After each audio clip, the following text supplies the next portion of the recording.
Hello, hello, hello. Keacs here, back with another live stream. This is in fact my first ever Genshin Impact Science live stream, so let's see how things go from here. Hopefully my internet will cooperate with me. I have some doubts about that, but who knows. So yeah. If anything, I just really hope that my internet will be at least stable enough to do this. All right. Let me figure out everything here. Doesn't look like there's much people here, but oh well. I mean, that's kind of how it is. Anyway, so let's see.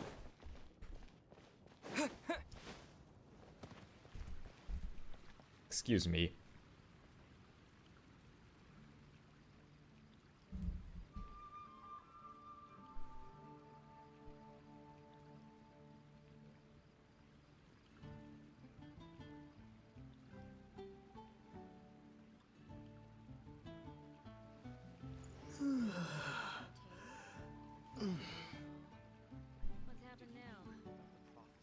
All right. Okay. So, speaking of which, there goes my internet.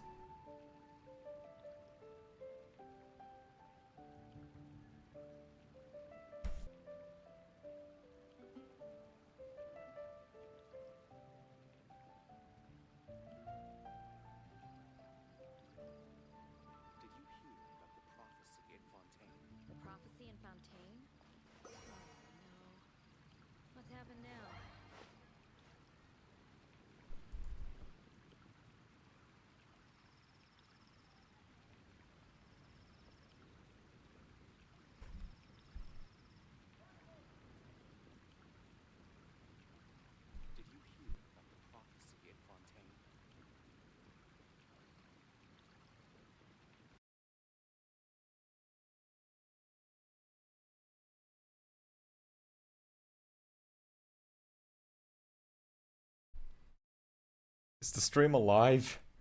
Is it alive? Is the stream alive? Is it actually alive? Holy crap, wait, is it actually alive or is OBS just playing tricks on me? I swear. I just want to do this dang live stream. Alright, I think I'll just go on ahead because internet is being weird. Alright, so let's see. Alright, I'll unpin that message first because it's not really relevant anymore. So yeah, today I'll be doing the, I mean, the title says it all. I'm going to be testing if the radius of Teyvat is about 1,778 kilometers. If you're wondering, if you want to know a bit of context behind that number, good morning, OBS is a trickster god. Good luck, I'ma have breakfast. Thank you, thank you, thank you, yeah. Alright, okay. So for some context, I shall show my desktop here. Here we are. Yep, here we go. So this is my desktop. And on my, oops. Not gonna show that. On my desktop, we have this paper that I peer-reviewed in one of my series here. So these two videos, you can, if you want to easily find them, you can access them from this Genshin Science peer review. Yeah, these are from some context, and in fact, you can actually see in the thumbnail here, the R is equal to 1.778 times 10 raised to the 6 meters. That is equivalent to 1,778 kilometers. So hence why I'm testing why the radius of Teyvat is 1,778 kilometers. And okay, in that video I also said I wanted to be a bit more fair to the author in the sense that I didn't actually disprove the claim that the radius is what they said it to be. So in this video, or in this live stream, I plan on actually just doing that. I want to do an experiment to check if the radius is actually as much as the author says it to be. The author puts sexy. The author uses the name Sexy eBoy 69. Whatever. I don't even know if that's their actual. I don't think that's their actual name, but I don't think that's their actual online name, but whatever. That's what they put on the paper. All right. So yeah, I think that's enough looking at that paper. Let me head over to Genshin first, because I need to first open up something called Paint Tool Sci.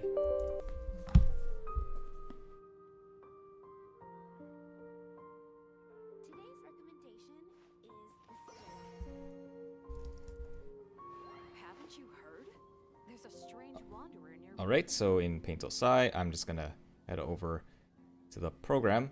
Give it a moment. There we go. There we go. Paint Tool Sci, my program that I use for drawing and whatnot.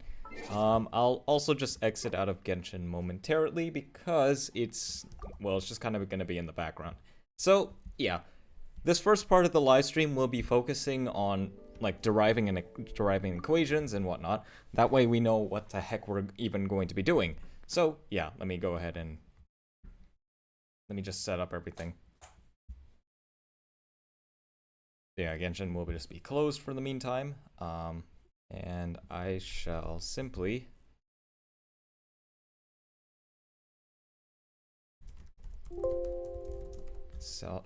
get out a piece of paper and see how things work. So, put that over to the side, that way I can actually read chat.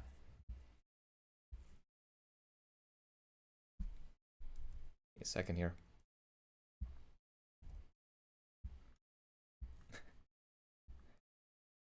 Okay. Let's see how are things going. I'm just making sure everything's okay, because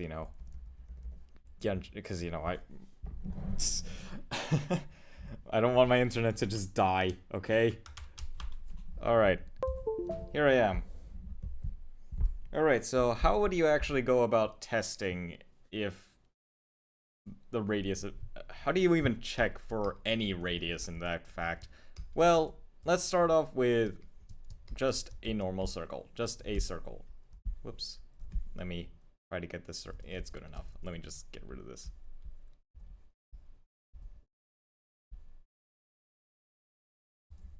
Okay. It's a little dent on the side there, but it's alright.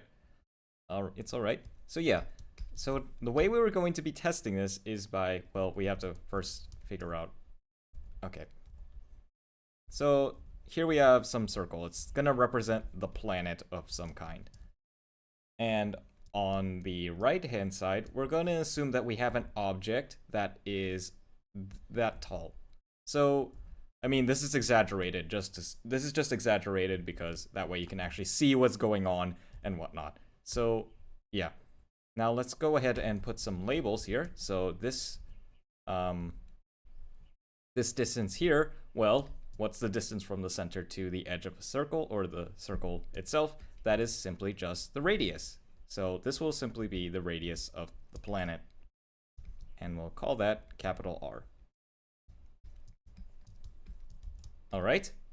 And then we're going to assume that we have an object that has a height of, we'll call it h.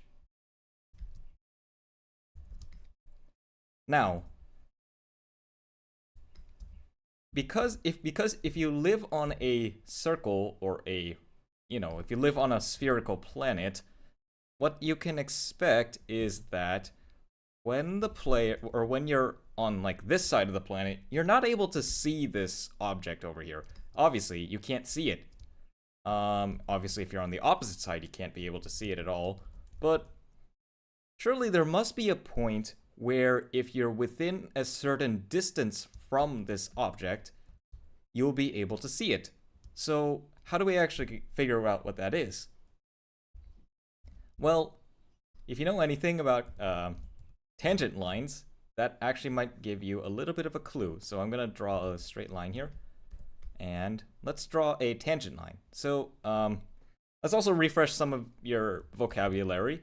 A tangent line just means that it intersects a curve or something at one position, or it just at one point. So here on this circle, the tangent line will, this is not a tangent line because it intersects here and here. However, if I do like this, it only intersects at this point, so it is a tangent line. And if I, let's do another example. If I do, yeah, if I do something like this, it's not a tangent line because it intersects twice. It should only intersect once with the circle. That's basically what a tangent line is. Okay, we understand what tangent line means. So yeah, so naturally, when we have a circle, you can see here that if we try to find the point where the height of this object is tangent to the surface of the sphere, that doesn't look quite like it. Maybe, yeah, let's go with that. I think that's the tangent line, and I'm also just gonna, whoops. Oh no, I messed that up. Should make that smaller a bit because I want to be able to draw it. Let's try this again. I don't think that's a tangent line. Or actually, maybe it is. I think it's a tangent line. So yeah, so we have a tangent line, and it touches this object. And I'm gonna lower the opacity of that just a bit. And so if you imagine like you're standing at this position, and you look around, all around, you're not going to be able to see anything like through the ground, obviously. So hence why we're talking about tangent lines, because you can only see something that is tangent to your view, pretty much. And based on how light works anyway, light would have to like bounce off the building, and it would somehow have to reach you in order for you to see it in the first place. And in order for light to even see you in the first place, there needs to be a way for this light to bounce off the object and, well, go to you. Obviously, if you're higher off the planet, you might be able to see it. So if you were like up here, you might actually see it because the light could bounce off the object and actually reach your eyes like this. So yeah, anywhere along this tangent line, you'll be able to see it. Well, there's also another position which could be like in this direction, but we're going to ignore that. So yeah, enough. I think that's enough background. Basically, we have a tangent line, and we essentially have to figure out that stuff. I also feel like I should also label my axes here. So this is the x-axis, and this will be the y-axis. There you go, x and the y-axis. For those of you who haven't taken like a pre-calculus class, the equation of a circle is simply this: x squared plus y squared is equal to r squared. And that will be the equation of this circle. I'll go into Desmos and prove this later. Just give me a moment. I need to write some stuff out.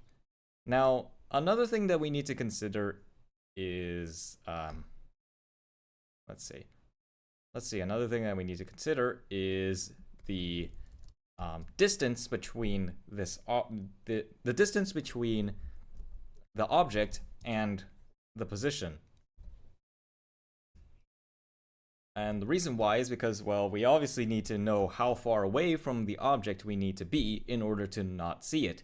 So yeah, let's go ahead and we can do that by considering that if you have a circle, or if you have like an arc of radius r,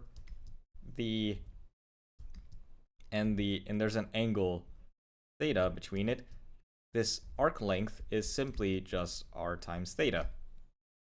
That's it. It's really just theta times r, or whatever. Theta times r, same thing. Theta times r. That is literally just the length of this part. So we can get the distance between the object and this position by simply considering the arc length, which we'll call s.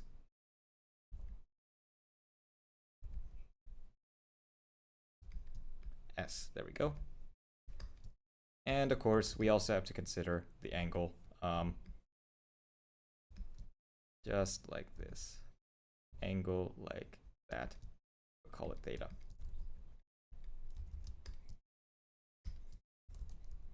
It's important to note that the theta has to be in radians, and I don't really know if everybody knows what a radian is, but I hope you do. Alright, fine, I'll also explain it. It's basically another unit of measurement for angles. I'll get to it in a moment. Just let me make this a little bit more pretty. There we go. Next, okay, radians. So if you want to convert radians to degrees, simply put, pi radians is equal to 180 degrees.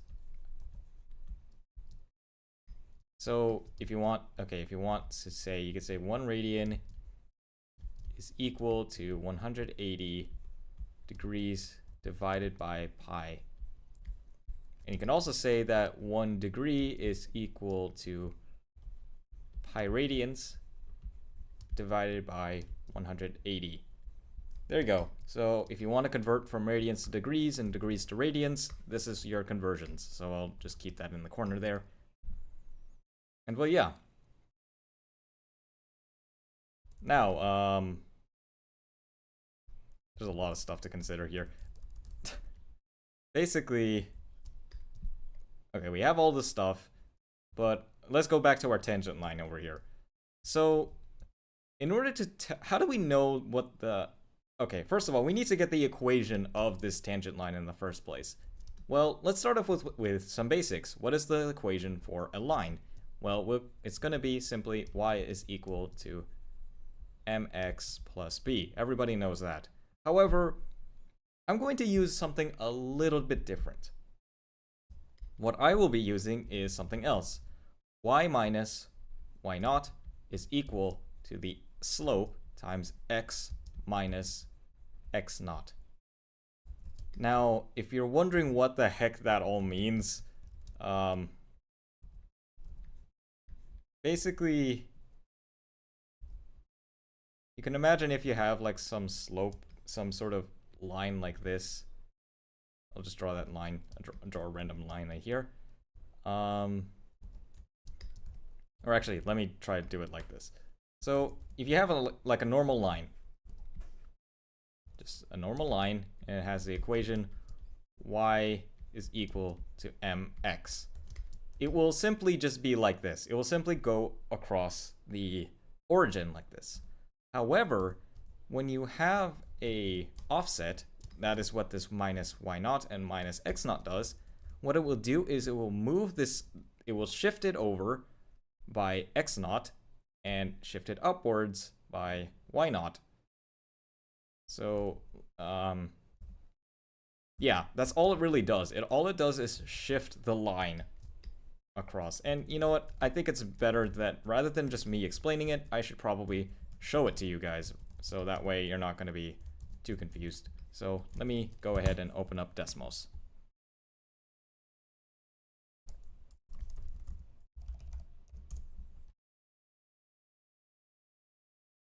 Okay, so here I am at Desmos. Let's show the equation of the line. So we have y is equal to mx. That's your typical line like this. However, we can also adjust the slope by simply adjusting the m. Now, what about the other one I showed you? Y is equal to y naught minus x naught. Whoops, let me fix that. That should be like this in parentheses. And there we go. And I'm just going to do is plot x naught and y naught to show you. Okay, so here we go. So again, yeah, all it does is simply just tell you where the initial position of this line is. So if I put this back to like 0, well, it goes to the origin. But if I shift it to the right, or let me do it like this, I can shift it to positive 3.5, and as you can see, it's exactly at positive 3.5. And if I can also shift this up by 1, and it will be at the exactly position 3.51. So there you go. You have the equation of a line for any position given for any at an offset of x naught and y naught. All right. So the other one I want to show is the equation of a circle. So there's x squared plus y squared is equal to r squared. Now, r is simply the radius, and as you can see, if we choose 1, it will be a circle of radius 1. Next, if we can also adjust the circle. See, now it's 2, it's radius 2, and so on and so forth. So essentially, we now need to figure out, okay, so we need to figure out and tune the parameters such that this slope is essentially tangent to it. So we somehow need to figure out what the slope should be for whatever position on this circle would be. Right now, it's not right now it's not tangent because it's intersecting it twice. So now it is. There we go. So in order to do that, we need to make use of calculus. And well, let's just say I've had a hard time trying to figure out how to explain it. And I don't think I have the time to really go in depth as to what is happening when I actually derive the stuff, so I apologize in advance. But whatever the case is, what we essentially would need to do is to calculate the derivative of a circle. And we do that with something called implicit differentiation. I don't know if people really know what that even means, but basically, okay. Taking a derivative basically tells you the rate of change of something. It tells you how something changes with respect to another thing. So we mathematically write them out like a derivative, something like this: dy divided by, well, not divided by because it's an operation. So dy dx, like this. That is the derivative. But I personally like to compact it into simply just this. So yeah. And if you kind of just look at this should look a little bit familiar in the sense that this looks almost like delta y divided by delta x. And delta is a change in y and divided by a change in x. That's kind of what a derivative looks like. Well, there's a bit more nuance because there's something called a limit, and you have to take it as delta x approaches 0. That is the exact that is exactly actually how you get a derivative here. So limits or whatever they are, it's usually what people first learn when they take calculus, and people first learn about limits usually when they take calculus. It's the first topic. So if you ever take a calculus course, this will be the first thing you'll learn about, limits. And then you'll talk about derivatives and whatnot. And yeah. All right. Let's see. Is anybody talking? Nobody's talking. Okay.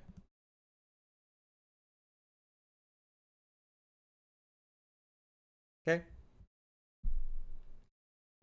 All right. So now we need to take the derivative of this circle. So if you kind of just, again, what you see is that this is kind of like, this is basically the slope. So if we can solve for this dy dx, or this, well, yeah, this dy dx, that will simply be equal to the slope.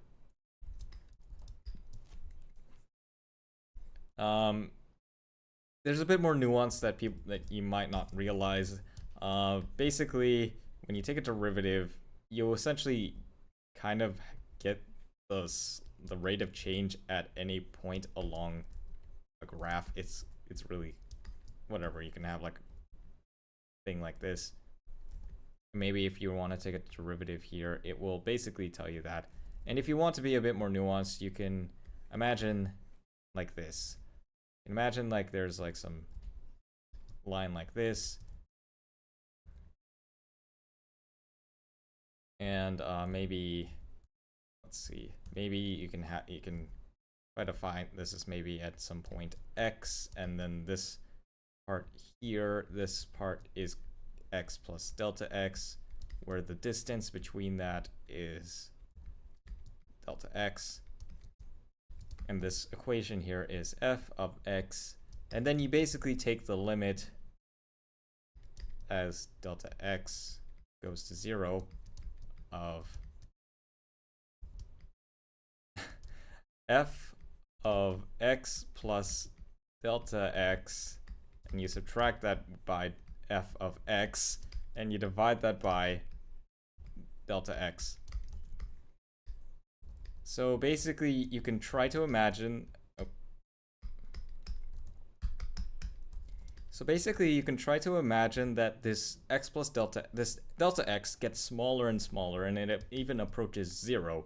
So this x plus delta x will approach this thing. But something important to note about limits is that it will never actually reach x. It goes to 0.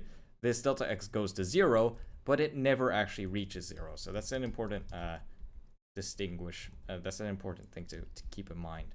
So you have dy dx, dy dx. Yeah, there we go. This is actually the definition of the limit of, not the limit, the definition of the derivative. And as you can see, as this delta x goes to 0, you will actually get a tangent line. So hence why we need calculus to even figure out what the slope of this line is in the first place. Holy crap, that is a lot to consider.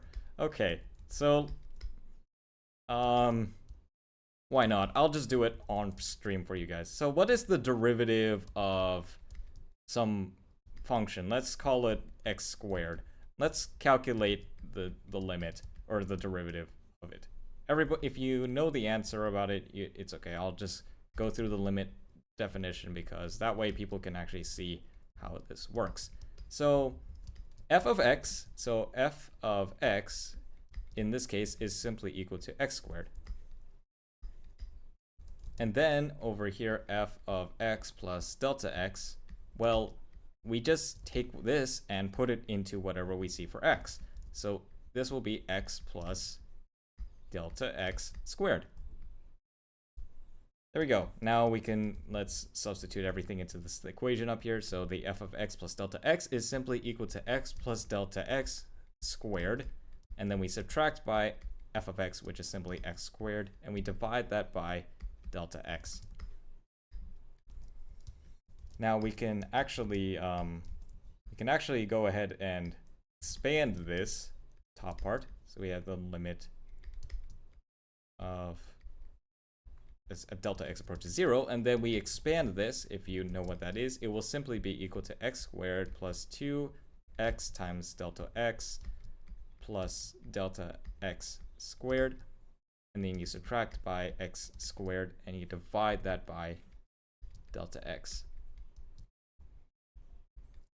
Now, we can see here in the numerator, we have an x squared and a minus x squared, so those two cancel out. And then what we're left with is a delta. We have delta x's on all the terms, so we can actually divide out this term, and this one will be left with 1. All right, next we'll have is the limit as delta x approaches 0 of the equation 2x plus delta x. Now, some properties of the limits is that you can actually distribute the limit, so we can have the limit of delta x approaches 0 of 2x, and then you can also have plus the limit of delta x approaches 0 of delta x, just like that. Now, in this first one, there is no delta x in this first term. So therefore, this is just simply equal to 2x. And what about the second one? There is a delta x, but we know that delta x is going to 0, so this term will go to 0. And lastly, we have the derivative of x squared with respect to x, by the way. And there you go. There you have it. Now, yeah, okay, that was a long bit of trivia for you. That's how you calculate the derivative of stuff. You kind of just expand it. You just kind of substitute all the stuff, and then hopefully it comes out to something. sometimes if you for example, if you're dealing with like trig functions, you just have something. You have to use stuff like the squeeze theorem and whatnot. It gets a little complicated. The point is, usually we just kind of memorize a list of derivatives, and then we kind of know how to use them. All right, now back to the main thing. So now what we wanted to do is to take the derivative of the equation for a circle. The derivative of the equation for a circle. So this is the equation of a circle, as I showed in Desmos earlier. Yeah. And we basically need to solve for dy dx. So how exactly do we do that? What we're going to do here is to just, well, take the derivative with respect to x. So just like that. Now, earlier, I just calculated the derivative of x squared. So the derivative of x squared is actually equal to 2x.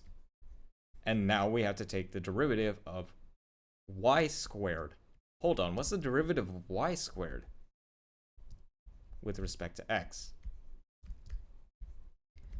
Well, this is where I need to talk about something else. Something called the chain rule. The chain rule basically says this: if you have some function f, okay, let me try to figure out how to say this. Okay, this is basically how you can do it. You can also write it out as this. You can be like, yeah, here we go. And then okay, just focus on these u's here. So we have a derivative with respect to u, and then you have a derivative of u with respect to x. That is the chain rule. That is basically the chain rule. This is a chain rule. So what we can do here is actually to change this to be a derivative with respect to y, and then you'll derivative of y squared. And then all we got to do now is to simply just, well, you see here, this is in the bottom, so we'll put it right here. And then look at this, it's right there, and there we go.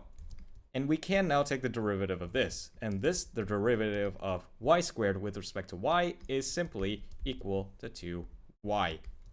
So that is this first one. I'll go ahead and just write it out like this. That way people won't be too confused, like this. And I'll put that right under. There we go. And I'll just carry this. But we still can't forget the other side. We have the derivative of r squared. R squared, though, is a constant. And, well, if you really kind of just think about it, the rate of change of a constant thing is 0 because it never changes. So this term will actually go to 0.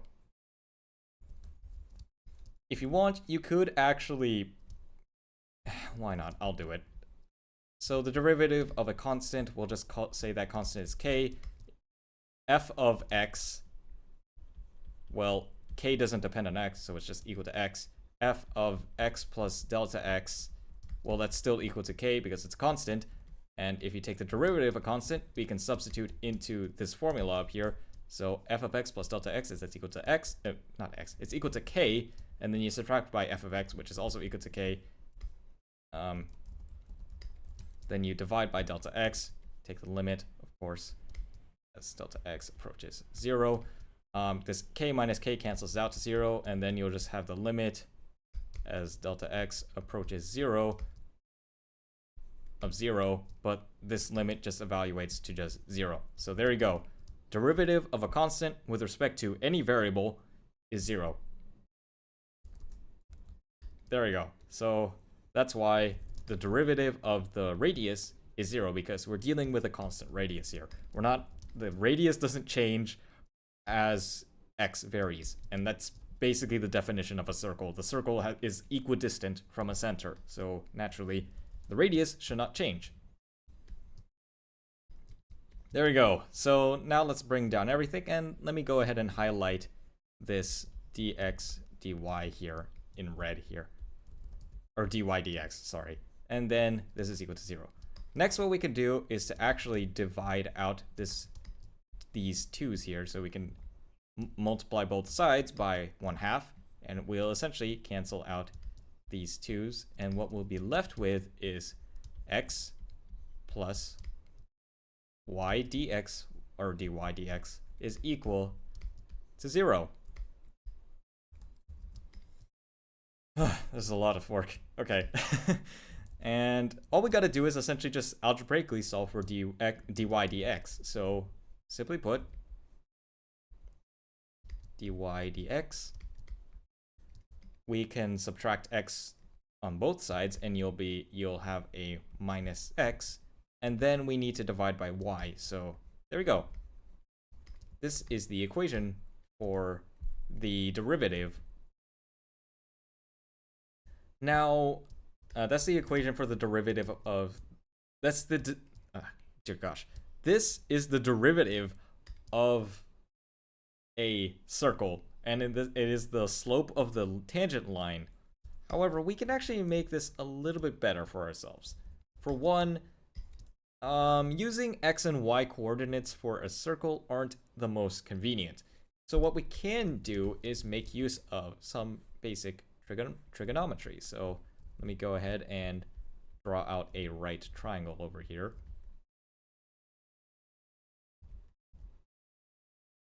In fact, we'll just label this part here. We'll label this part here with a distance of r. So this here, that's r. And we'll consider an angle theta.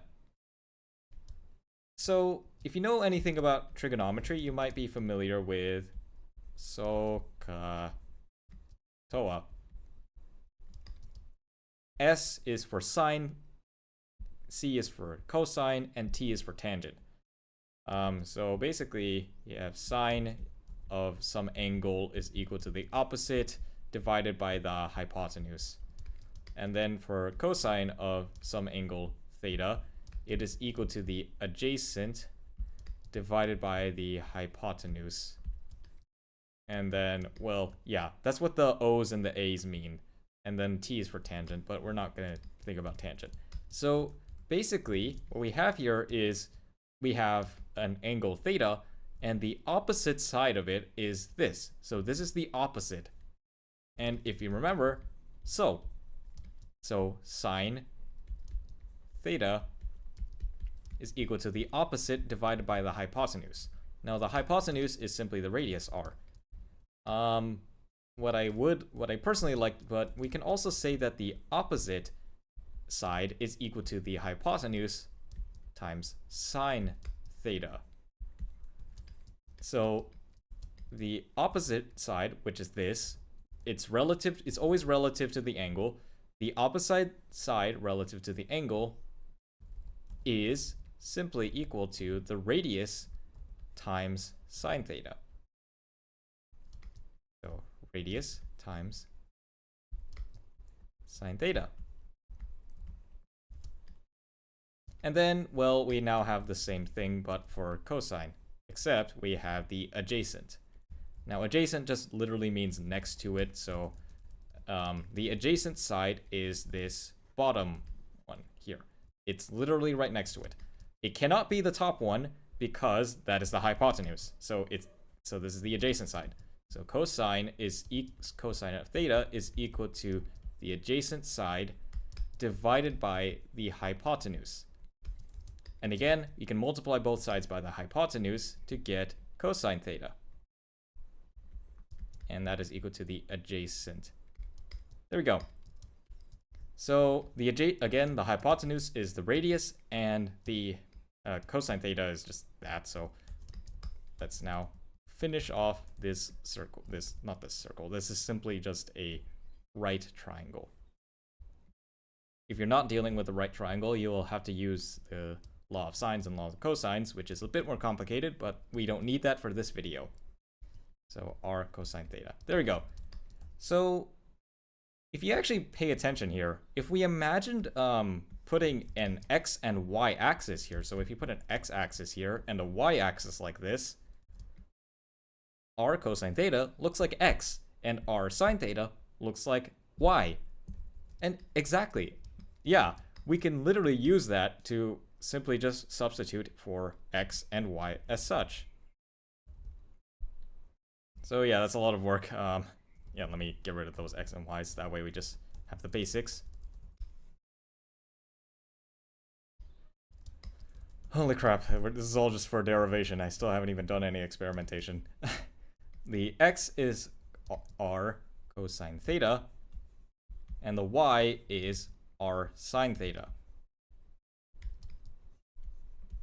And notice here we have an r in the numerator and the denominator, so we can cancel them out. Next, we can simply just look at it like this. This is now equal to negative cosine theta divided by sine theta.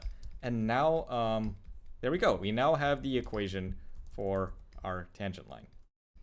So let's go ahead, or we have the equation of our, for our derivative. And naturally, this should make sense. The tangent line should depend on what part of the circle you're on. So that's why there's theta here.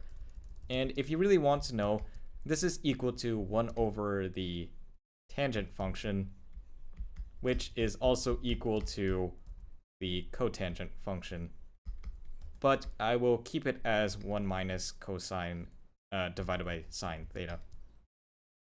There's also a negative there, so keep that in mind. Alright, I need a little bit of... Let me just catch my breath here a bit.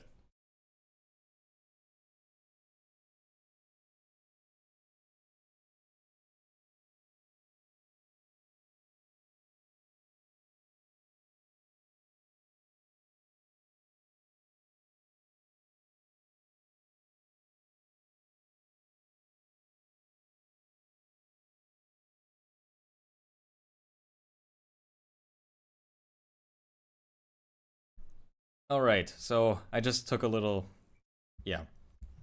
just took a little sip of water, and yeah, okay. Okay, I've been talking a lot, I need to I really do need to just catch my breath. Alright, okay, yeah, this is also equal to m, so keep that in mind. Now, all we gotta do is to figure out what these y0 and x0s are. Well, that is simply just if you think about it, that will simply just be the position of the of this point here. So yeah, but here's the thing: we have an angle theta, and we have the distance from this point to this point. That's r. That's the radius of this circle. So we can literally just say that x0 is equal to, remember, if you just remember right from here, the x0 is simply just r cosine theta. Then y0 is equal to r sine theta. Again, just remember the triangle, like this. And holy crap. Okay, here's what I'm going to move. I'm going to move this onto a different page because there's a lot of stuff here. What's here? What's here? Okay. All that stuff. Okay, let me move this onto a different layer.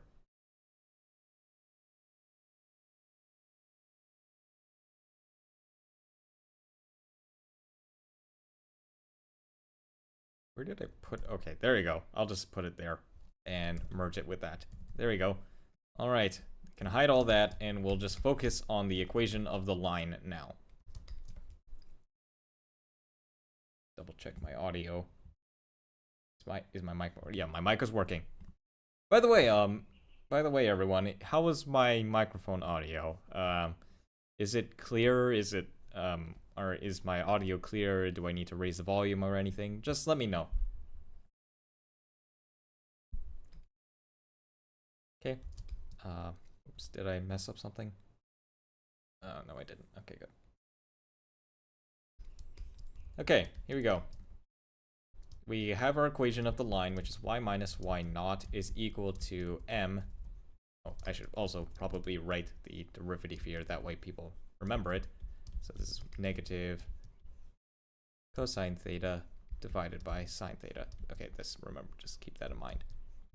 Cosine theta divided by sine theta. And that is equal to m. of times x minus x naught. There we go. Now all we got to do is to substitute all the stuff into this equation. So we have y minus x naught, or y naught is simply r sine theta. And this will be equal to negative cosine theta divided by sine theta. And then we can do this. We have x minus r cosine theta. Okay, let's put that here.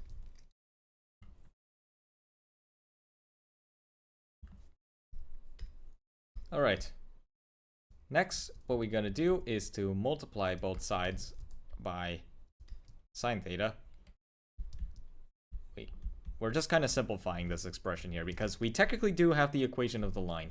You know what? Here's what I'll do. I'll just I'll plot it on Desmos for you so you guys can all see it. So I'll go to the desktop, go to Desmos, and let me go ahead and get rid of that.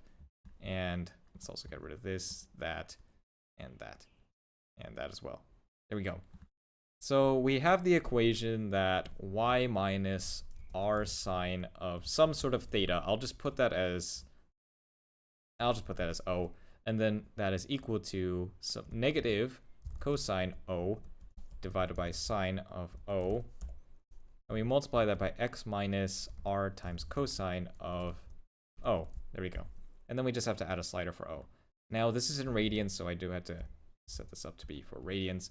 And there we go. We can actually see that this is the equation of a tangent line. Yeah, there we go. We technically already have the equation, but we can actually simplify it just a bit. So, yeah, let me go back to Paintal Psi here. So we can actually simplify this by multiplying both sides by sine, because we have this sine in the denominator here, so we'll just cancel that out. So what we'll have is y sine theta minus r sine theta, or sine squared theta, because sine theta times sine theta is this, and we have some weird notation here, but that's just how we notate it, sine squared theta. And this is equal to, well, we can also distribute this cosine theta inside, so we also can't forget the negative sign, so we have minus x cosine theta, and then we have negative times negative, so we'll have positive, and we have cosine times r cosine theta, so we have r cosine squared theta. Alright, so what I'm going to do is now bring this over to that side and put this over on the other side. So what we'll have here is x cosine theta plus y sine theta. And that will be equal to r, and yeah. So this goes to the other side, and yeah, we'll have cosine squared theta plus sine squared theta.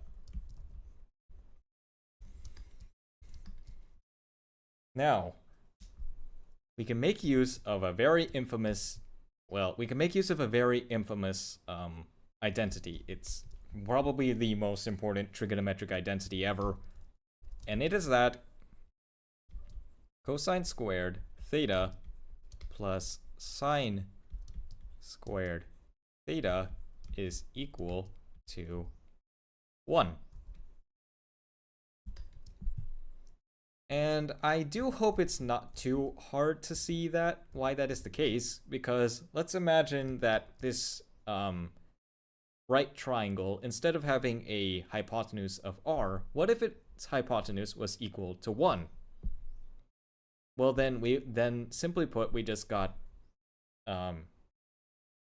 sine theta and cosine theta instead of r being multiplied with them. And if you were to essentially apply the distance formula, you get r squared, or if you remember the distance formula, it's like you get this. So we can imagine that to be 0. And essentially you just kind of get this. R squared cosine theta plus R squared sine squared theta. Yeah, like this.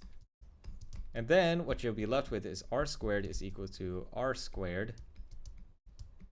And if you factor out that, you get cosine squared theta plus sine squared theta. And the only way for this thing to be true is if this is always equal to 1. In which case, it actually is. It is always exactly equal to 1. Let me actually go ahead and prove that to you by going to the desktop and going to Desmos. Let's just hide these for a moment, and I'm going to plot sine of x, sine squared of x actually, like sine squared of x actually, that's how you say those words. And then I'm going to do cosine x. There we go. Exactly 1.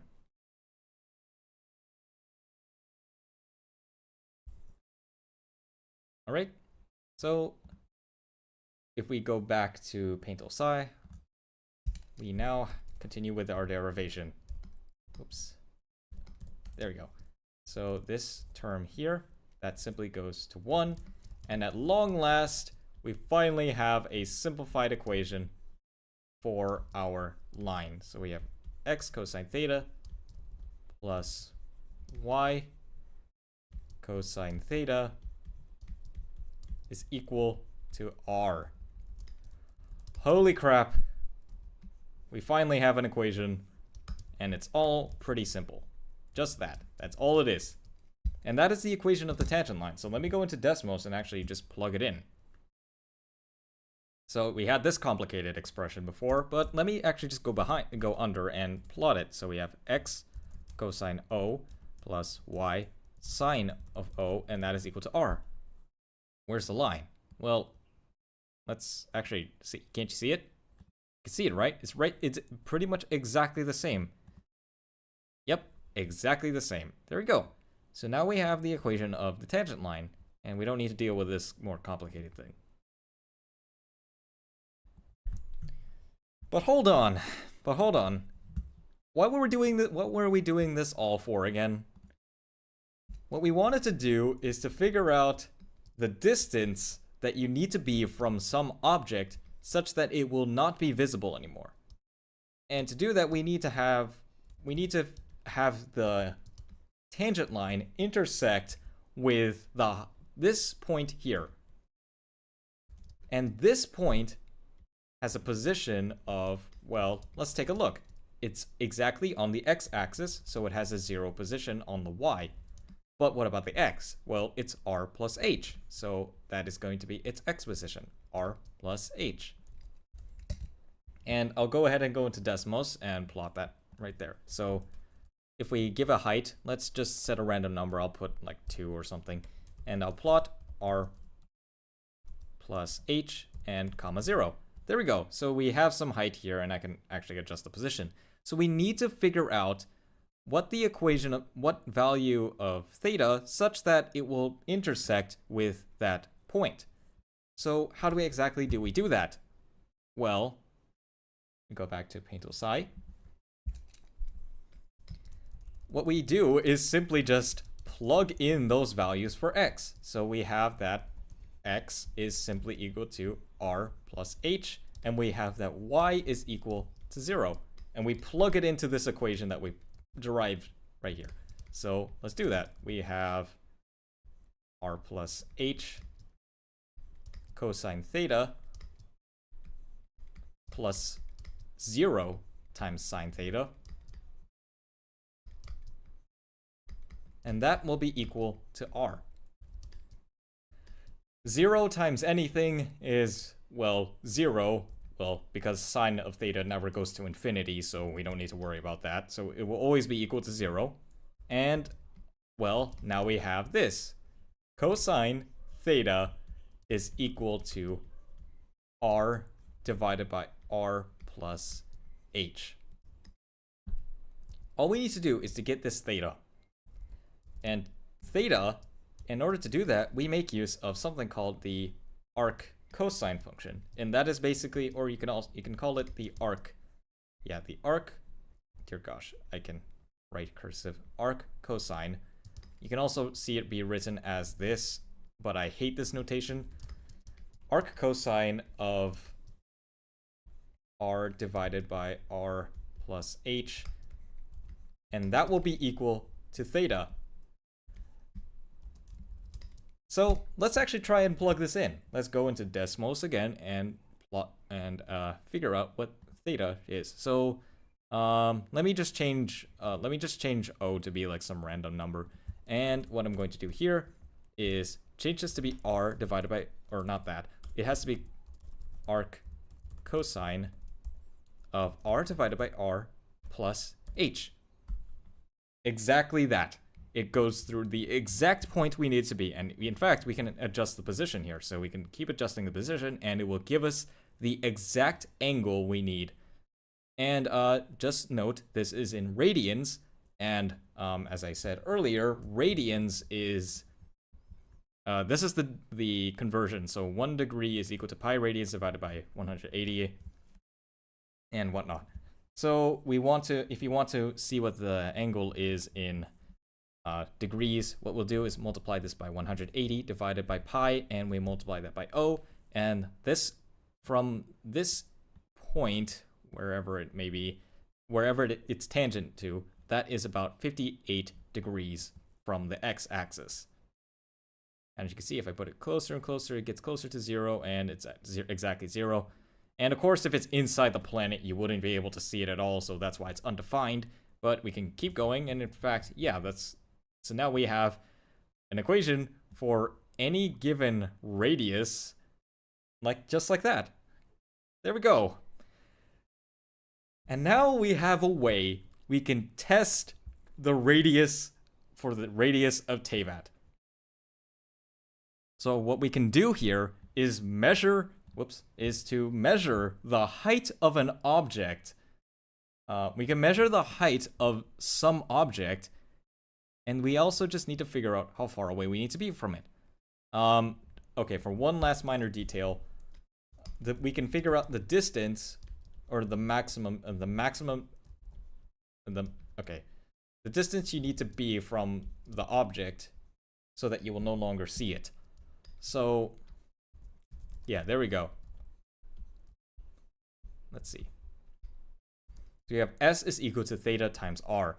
Theta needs to be in radians. If you use it in degrees, this equation will not actually work. So we have some distance in like meters and whatnot, and then we have our radius. So we have some, this will be okay.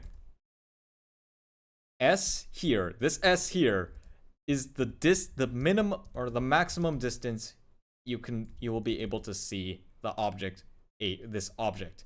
If you go any further than it, if you're like over here, you will not see it. If you're here, you will see it. But of course, the height will be a little shorter. You will not be able to see anything under this, but yeah. The point is, if you're beyond this distance S, you will no longer be able to see the object. And that is how we're going to test the radius of Teyvat. I spent an hour trying to derive this. Holy crap.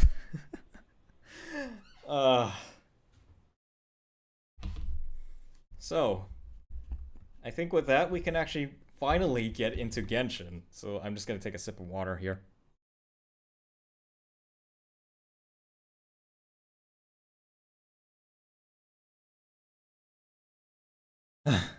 Okay, let me go ahead. I'll just open up Genshin, so just give me a moment.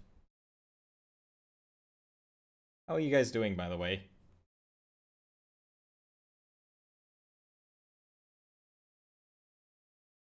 Okay, I'm going to have to adjust some things because I don't want my computer to explode. So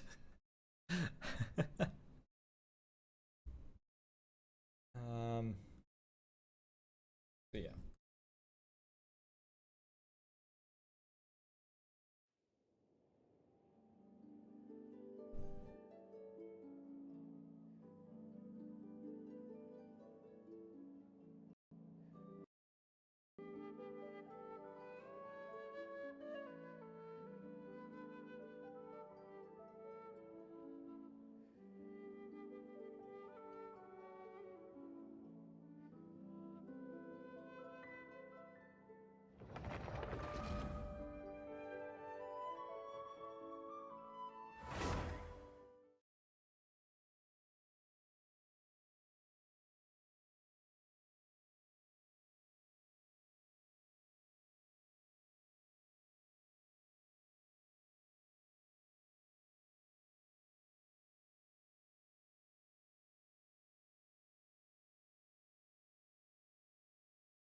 Alright, here I am in game.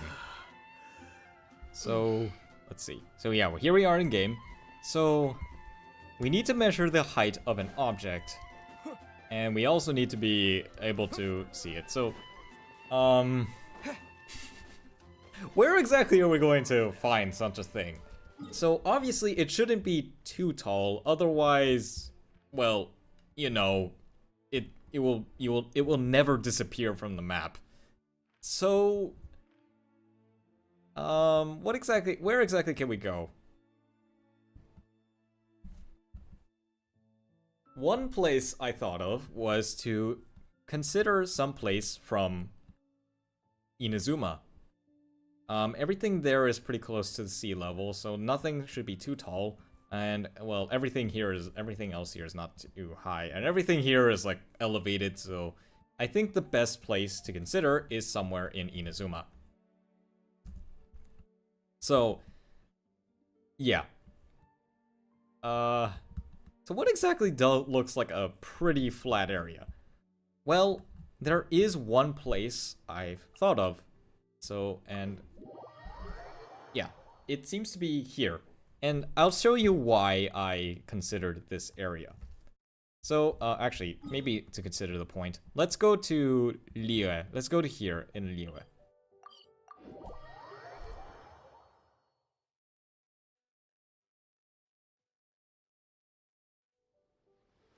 So, it's foggy in Liyue. Will it change if I change the time?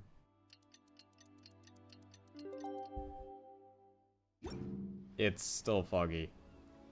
Okay, that's awkward. And it's raining. Oh my gosh. Okay, that's awful. Okay, fine. I'll just go straight to the point. Or wait, maybe I can go to Liyue Harbor because it's not gonna be raining there. I'll go to Liyue Harbor here.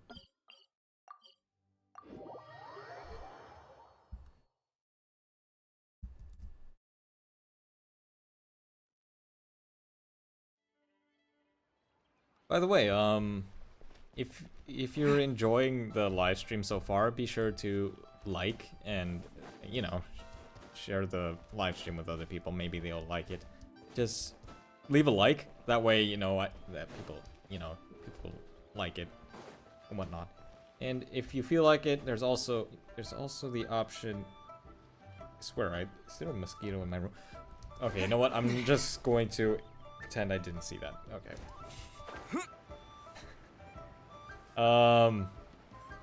What am I saying? What was I saying? Right, if you want to support the channel, you can also donate via super chat in the live stream right there. So yeah, that's stuff. Hold on. Okay.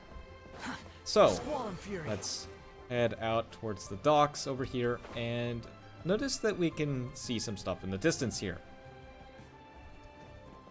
So yeah, we can see very far away in the distance over there. So let me get up Charlotte. So we have those objects there, and we can actually if we think about it, we can actually measure the distance to those objects. So let me go back to Paint Tool Psi here. Paint Tool Psi. If we know a distance, if we have a height, we can consider a distance that we need to be from that object. So let me go back to Genshin. So we have something in all the way over here, and we're all the way over here, and we can just see it just barely in the distance, all the way out that far. So yeah, let's do that. We have to consider stuff. Now, the thing is, let's go over to those objects over there.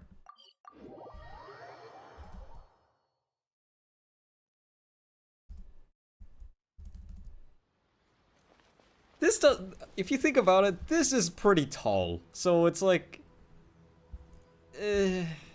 it's not the best choice.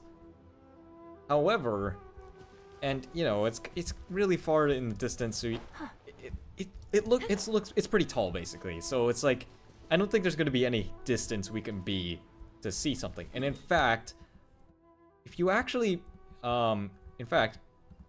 there's something that's also working against us when we're trying to do this experiment.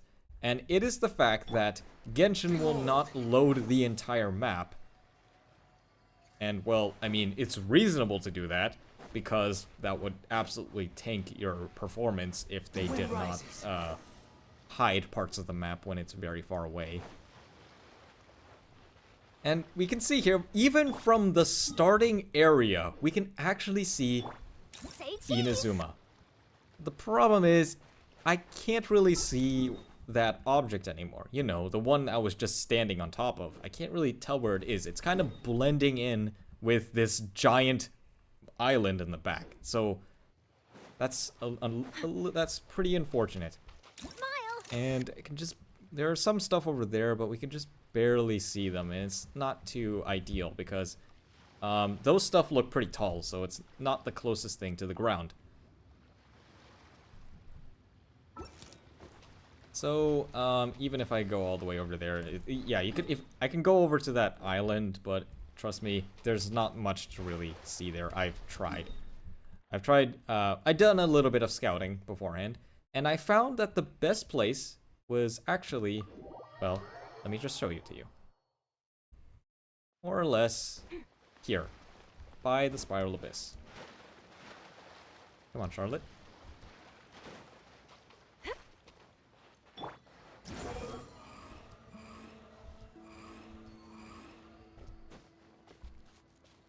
Okay. Too slow. And I'll simply go over to this little marker that I have here.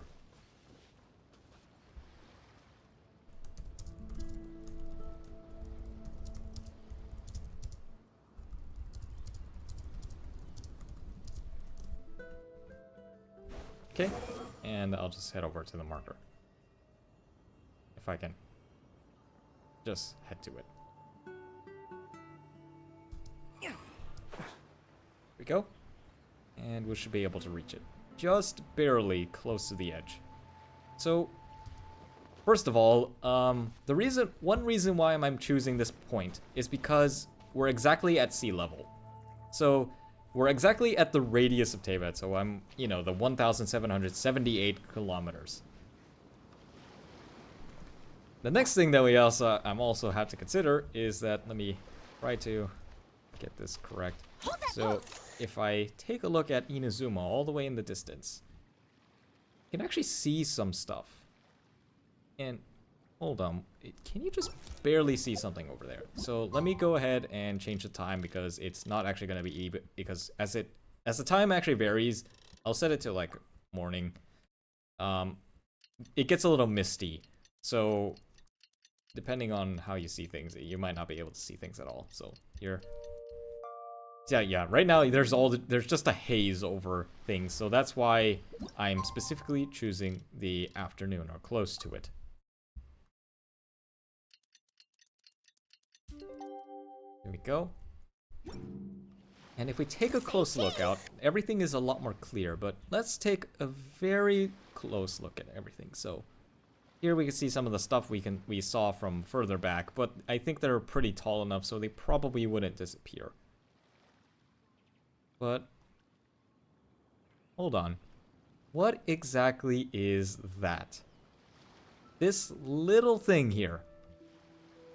What exactly is that? It's just, you can just barely see it. It's like right there.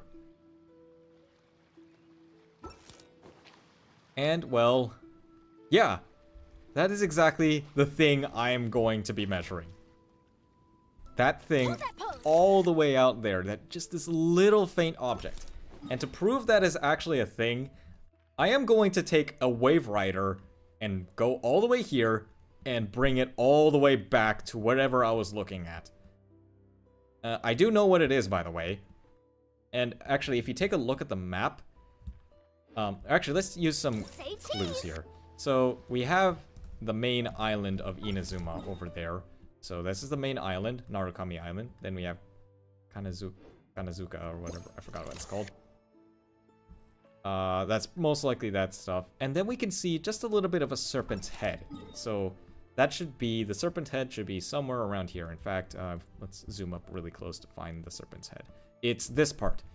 So, if we go a little bit further to the right here, that means that this here is Watatsumi Island. And there is one thing that seems to be what it might be. It might be this thing. But of course, I could just be talking out of my ass. So let me go ahead and actually prove that. So I'm gonna go here to Rito and bring a Wave Rider all the way to where the same exact spot. Behold.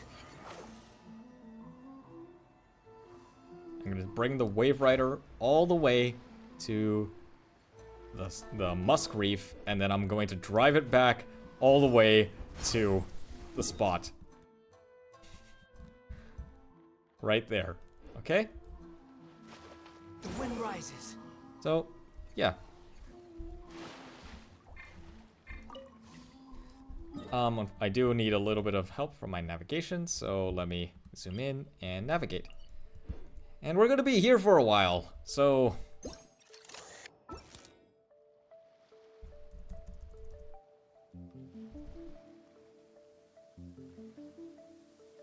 Excuse me, and it's raining. Oh well. And yeah, let's just you slowly... use my hat as an umbrella? The audacity. Let's just slowly go over there.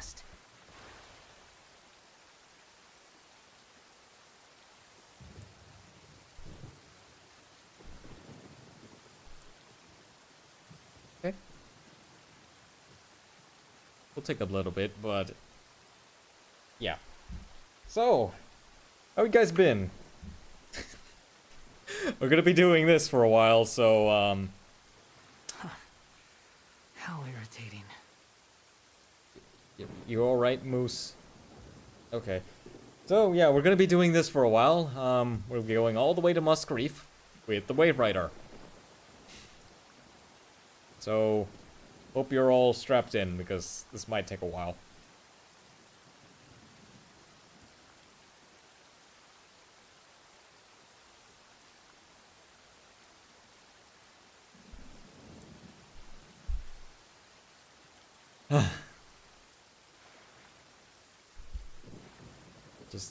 Just listen to and relax to the sound of rain. Actually, I might need the heads-up display to be able to tell if I'm going to the right position, so well. What is that in the distance? It's like something shiny. Oh, I know what that is. I know what it is. Okay. It's like an air thing. One of those things you can open your wind glider and fly up.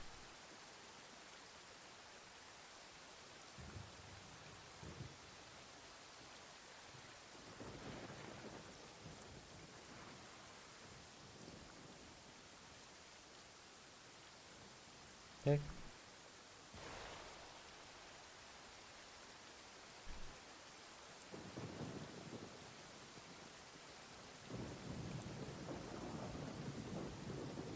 So how you guys been? Have you been enjoying the stream so far?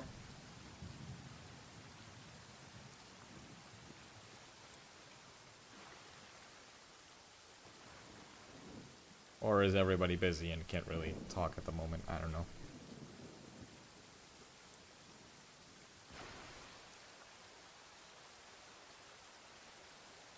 The sound of the rain is actually just really relaxing, and it's gone. Okay. And there goes all the clouds. You're so happy just to see the sun again. How childish. Shut up, Moose. Okay. So, we're in the middle of nowhere at the moment. Well, we should really add something here, by the way. Because, I mean, there's too much empty space between Inazuma and the main island, the main land. I just think that there should be something here. Just a little something. Still a long way to go.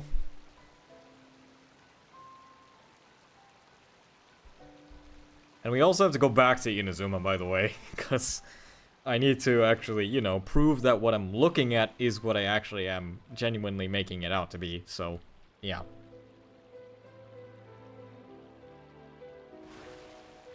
But this is all for the science and making sure that there are no loose ends on my part.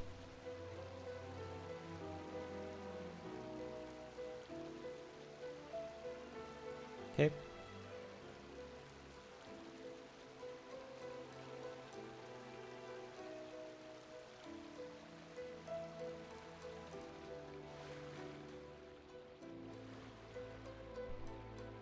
Really does play Inazuman music really far out.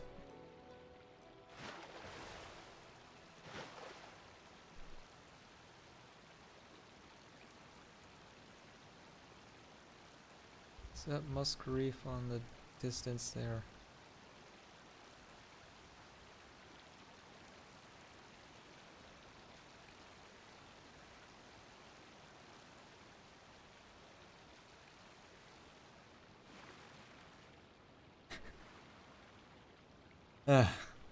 I mean, to be fair, this is actually this is actually really pretty.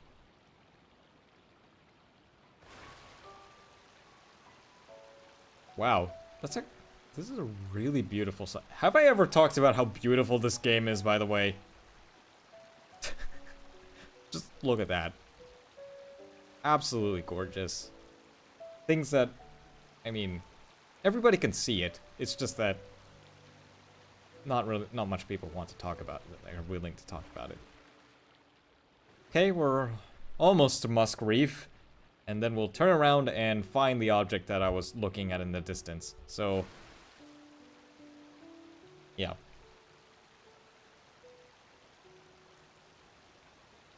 And I think I need to adjust my course just a little bit to the right.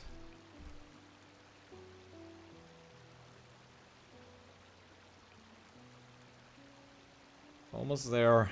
I should figure out how fast the wave rider is, by the way. That's something that I could probably do a physics video on. This is the beginning of the stream, but at least I get to see this beautiful sunset on the way in. Hello, Nebis. Yeah, the sunset is absolutely gorgeous. It was absolutely gorgeous. You didn't miss too much. I basically just did a derivation of the equations I would be using for the for this stuff. You know, for actually the experimentation and whatnot. So that's really all you missed. For real, the graphics is the reason I play Genshin, lol. Yeah, call me Danny. Yeah, this game it's just so beautiful. Like, I mean, yeah, a lot of people talk about like combat and whatnot and gameplay stuff and or whatever. Character design, but really, the scenery and the beauty of this world is also just one of its major aspects. And why I think exploration is just one of the best parts of Genshin. It's really such a beautiful game. Alright, so now we're here. Here we are, we're finally at our destination. Took a bit, but we're there. So, again, I guess might as well... Oh, okay, hello Scara X. Yo, where are you going with the boat thingy? Okay, so, yeah, I'm all the way here in Musk Reef. The point that I'm doing here is that I want to prove that something I'm seeing far off in the distance is what I actually I'm assuming it to be. So, I guess because, you know, there are some newcomers here, I'll just go ahead and explain what I'm exactly doing. So, basically, this is all the equations I'm going to be using here. Actually, I should isolate the equations I'm going to be using here. So let me go ahead and isolate, or let me just make a new layer here. So the equations that I need are this cosine theta is equal to r divided by r plus h. There we go. And the other equation I need is this s is equal to theta r. Now, basically, we have an object that has a height of h. And then what we need to do is to figure what I'm essentially going to do is to figure out the distance you need to be from that object such that you will no longer be able to see it for a given radius of Teyvat. So that's basically all I'm going to do. So what I'm going to do is I'll measure the height, then I'll measure the distance, and then from there I can pretty much calculate a radius or whatnot. Or even then I could start with the given radius, which is that r is equal to 1.778 kilometers, and then substitute it here, and then I can measure the height, substitute it into there, calculate theta, and then solve for how far away you need to be to not see it anymore. That's what I'm going to be doing. That is what I'm going to be doing in this stream. But of course, I need to make sure that what I'm actually looking at in the distance is what I actually claim it to be. So, whoops, that's the desktop. I should go to Genshin. And if we look all the way in the distance, somewhere in the distance, it's a little foggy. Let me adjust the time just a little more. Adjust the time just a little further. Maybe, okay, there we go. It's a little less foggy. You can see just barely, there's this thing right in the distance, right here where I'm putting my cursor. Oops. There's something right there. So, just there. So I need to make sure that what I'm actually looking at is actually what I claim it to be, which I'm assuming is to be this. So, I'm just going to navigate it, and we're going to take another ride back all the way to... we're gonna take a ride all the way back to Inazuma. So we're gonna be here for the long haul. Feels like I'm getting a free math class. Yeah, it's basically kind of what I'm doing here. And well, I am doing experimentation, so I'm just right now aligning my wave rider to the marker. Hopefully it will be right on. So or actually, let's see. Maybe a bit more to the left. A bit more. Oops, I think I overshot.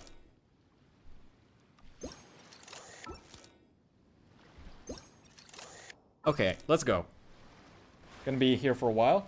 By the way, if you're enjoying the stream, be sure to like. You can also subscribe, because I also do have quite a bit of content like this, which focuses around science and Genshin, a lot of math and physics. So yeah, I'm gonna be here for a while. Going all the way back to Inazuma.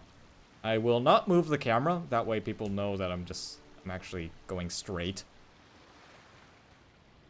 So yeah. You can, yeah, just relax. You can also get a nice view while we're at it, so, whoops, come on.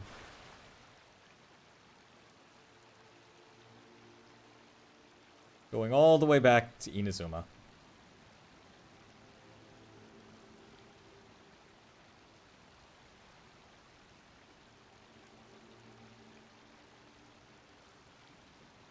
And it's getting a little foggy, unfortunately, so I can't really see ahead of me too well. But I'm not moving my camera, so you know that I'm going directly straight forward. So I'm just doing this just to make sure, just to prove to everybody that what I'm actually looking at is what I'm actually, you know, is what I'm claiming it to be. So it's just to tie up loose ends. And, well, yeah. Gonna take a while, maybe about another 5 minutes, or maybe even 10, who knows. So, yeah. How have you guys been? How have you guys been?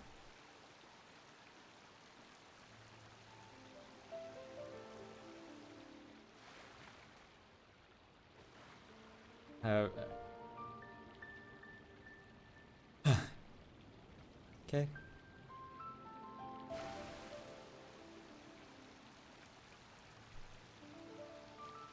Oh, by the way, if you, I mean, the live stream will be available, for the public after I'm done streaming this, you know. It will be free for everybody to see. And yeah. Now, I do have to admit, I'm also doing this type of live stream here because I also do, it is something that I plan to do for channel members. This is the type of content that I'm planning to, ScarX is just waiting for a Scar rerun. Yeah, okay. Yeah, it's been a while since Scaramouche gone into the rerun. Honestly, I have no idea when I can expect, Scaramouche to have a rerun. I don't know. I wonder when there would be an event involving him. I wonder, or it probably has to be somewhere, like, when we go back to Sumeru. I don't know. Who knows? I forgot what I was saying. Yeah. Basically, I want to post more live streams like this for channel members and whatnot, so I guess this is, you could say, it's kind of supposed to be a taste of what you would expect for becoming a channel member. I plan to do more live streams like this. I'm not exactly sure the exact details of it. I'm not sure if I'm going to be like, I'll live stream it publicly and then I'll set it to be channel members only for the VOD. But yeah, that's just something I'm not really too sure about. Still going forward. See, we're kind of just going straight forward to the object.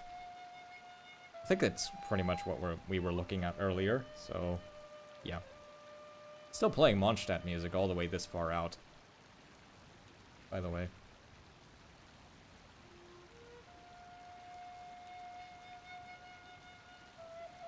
And well, yeah, so yeah, I guess you could say that this live stream is also just a little pitch for those who maybe you might be interested in channel memberships and whatnot.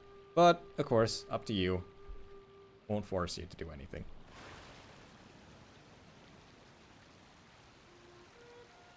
Alright, still going forward.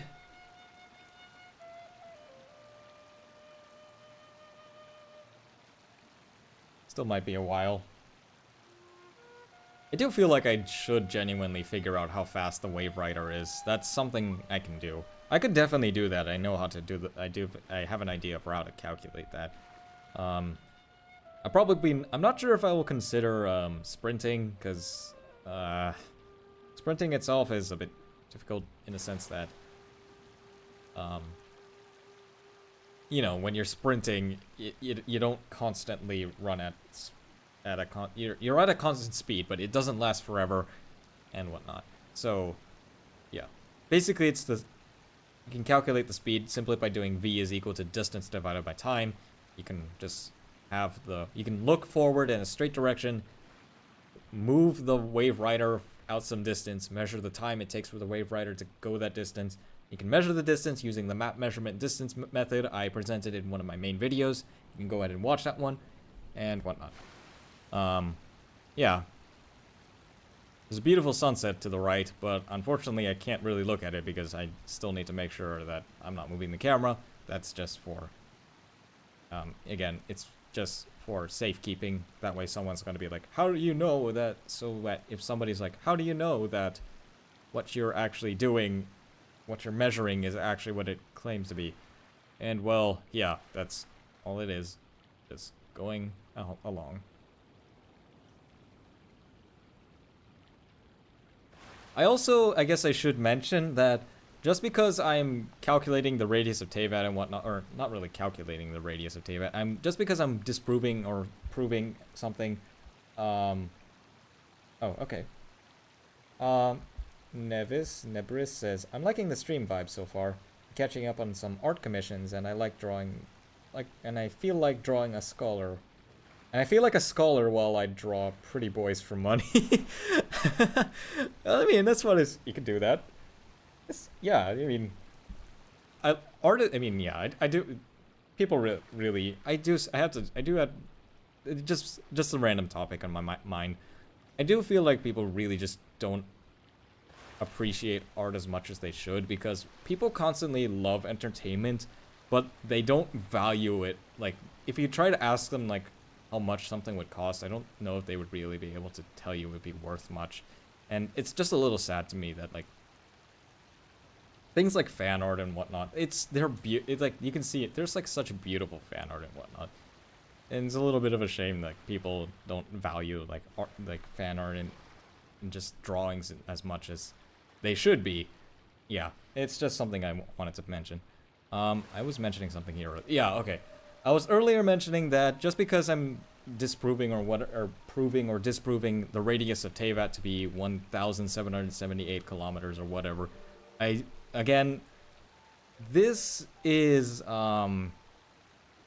these numbers that I calculate for my videos and whatnot, they're kind of just assumptions. They're not going to be lore accurate or, you know, like what we would expect if we were actually in the traveler's shoes.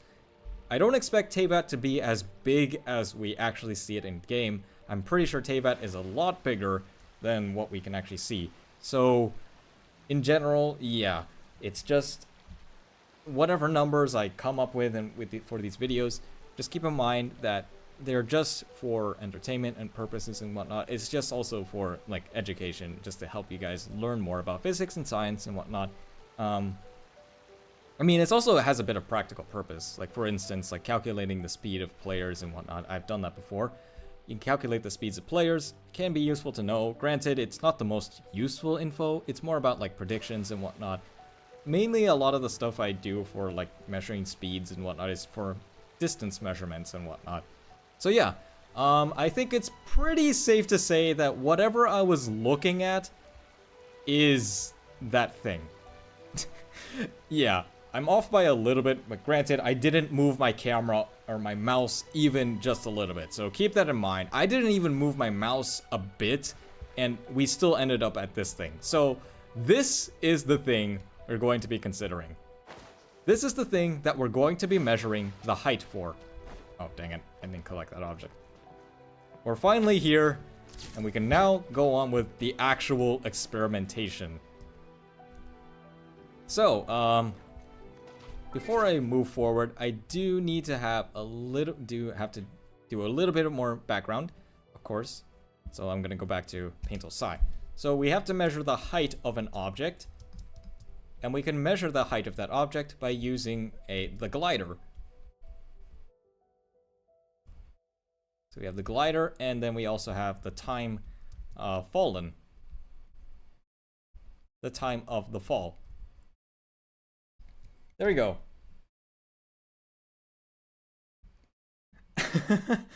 Okay, so Scar X says basically our Earth can fit 4 to 5 Teyvats. And skeptical look. Granted, exactly. I am very skeptical of that myself, and that is exactly why I'm trying to test it. I'm trying to prove. That's exactly why I'm trying to prove or disprove it. That the radius of Teyvat is probably not 1,778 kilometers. Yeah, I'm pretty sure it actually should be much bigger than that, if it even does. Yeah, even if it even has a radius, that is. It could be flat for all we know. You know, reconciled stars and everything. I mean, I didn't do that event. I just know about it, but. Or I don't know, it could be a dome for all we care. Or I don't know, it could be like something like this for all we care, and there could be some radius. The point is, I don't think the radius of Teyvat is this small. But that's my bias, and what I'm going to do is just do experimentations to prove that it actually, or prove or disprove this notion. So, yeah. So yeah, we have a height, and we have the velocity of the glider when you're doing the glider. So the velocity of a glider, I need to remember what that value is. So I need to go into my, what's it called? I need to go into my Google Drive and find the documents where I keep all the player speeds and everything. So give me a moment. I think I put it here. Measuring distance, player speeds, data. Okay. Let me find this stuff. Okay, here we are. Here's the desktop. Player speed data. So, gliding, falling speed. There it is. Falling speed is about 1.9. So, I think, yeah, we're going to be using that speed. 1.9. Okay. So let me go back to Paint Psi. So the glider speed is 1.9 meters per second. And then time of the fall, we'll have to measure that ourselves. Next is the distance. Or actually, okay, I will not measure the distance yet. I will simply calculate the distance you need to be in order to not see it or something.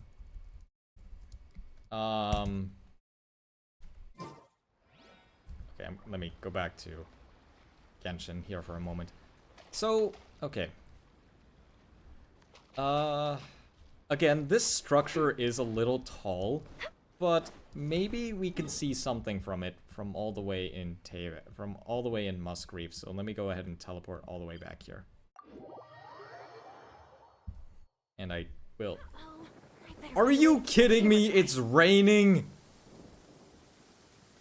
Why? Yeah, exactly, Charlotte. It's raining. Because it's raining, you can't see anything. Oh, thank gosh, it cleared up. It cleared up. Thank goodness. Thank goodness it cleared up. If it didn't clear up, I would have been so mad. Managed to get a shot of the lightning. Squall and Fury. Okay, so there we go. Yeah. The wind rises. There we go. Go all the way back to this thing. Beautiful music, by the way.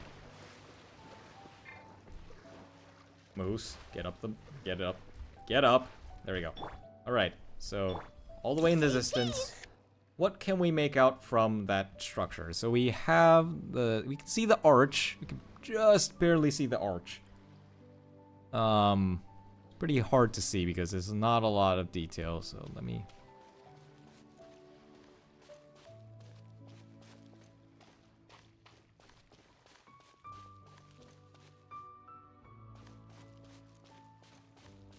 Interesting, so you can actually see that...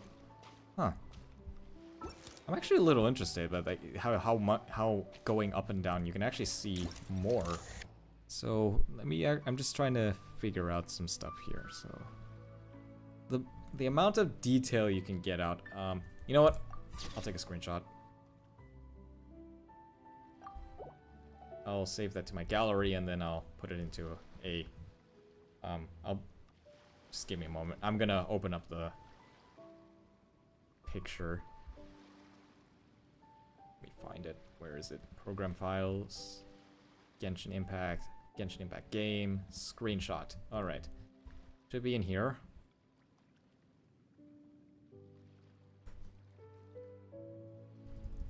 Okay, and I'll go to Paint Tool Size so that way we can actually take a closer look at what we're looking at. So here we are in Paint Tool Size, and we can just barely see this thing. So we can see the arch, and we can see this stuff, like just the general shape of it.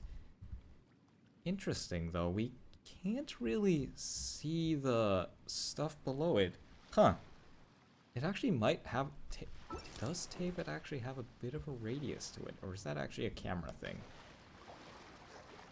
That actually sounds really interesting. Wait, does Teyvat actually have a radius? Or is... Hold up. Hold up. Wait, does it genuinely have a... It's like... Okay, that's actually really confusing. What? And Charlotte's on the case. We'll figure it out. Because notice here, like, from this thing here, we can only really just... Whoops, that's not Moose. This is Moose. We can only just barely see the arches. So we can't... We don't actually see much of what's below, which is particularly interesting to me. Round Teyvat confirmed. Huge if true. I sure hope it's huge because I'm like, yeah. Let me go back to, oh wait. Was I stuck in Paint Tool Side? Yes, I was in Paint Tool Side. Okay. Here I am in Genshin. Here we are in Genshin. So, we can just, here's the arch that we can see. Oops, I fell off. Let me get back up. Oh.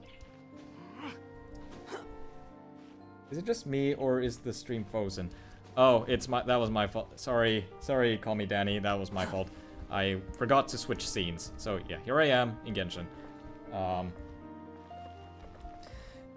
This archway is what we can barely see, so let me go take a view from it. And well, yeah. Too slow. And we rode the Wave Rider over here, and nothing looked like it was particularly round, so that sounds a little strange to not be able to see this lower pad. Let me go back to Paint Tool Side and go back to Paintal Psi. Look at that. We can't see the bottom. Or in fact, let me go back to. I'll actually even just go back to. I'll just go back to the thing again. That way I can make sure that what I'm actually saying is true. Okay, let's make sure that I'm actually making sense here. Or if I'm actually, if I'm just seeing things, you know, I just want to make sure I'm eliminating all like random variables. That way, when I actually go ahead and calculate stuff, it makes sense. So here we are, almost there. Might have to change the time of day. Can I see it this time? I'll have to adjust the time. Okay. Let's go to about 10.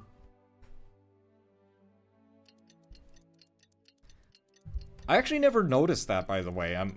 Even though I've done a little bit of like pre-scouting and whatnot, I've tried doing a little bit of this beforehand, but I've never actually noticed that you can't really see the bottom of it that much. So if I go lower, I can't see it. If I go higher, I can just barely see it. Hold on. Okay, let me take another screenshot here. I'll save that. And I'll go ahead and open that screenshot as well. Okay, this is a different screenshot, and I'll paste it into Paintal Psi. Alright, let me go to Paintal Psi. Here I am in Paintal Psi. We have two different screenshots. Okay, we don't need the entire screenshot. We just need the thing of focus, so I'll just get rid of this and that. There it is, the thing of focus. Look at that. Yeah, you can look at that. You can actually see the arc, just barely. It's just like there. And you can actually see there's the base and everything. That's that's actually really interesting.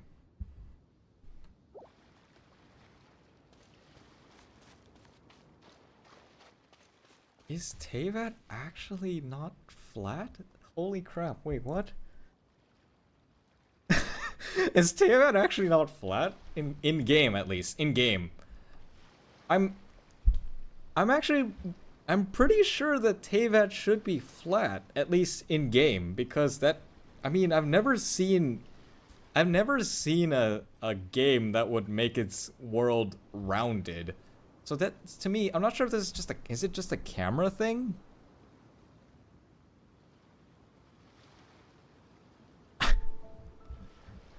I'm just, because, yeah, I mean, just look at it. You can actually see, like, this little thing here. You can actually see more of it. Teyvat might actually have a radius or of some kind, or there might actually be, just genuinely be something. Which is very interesting.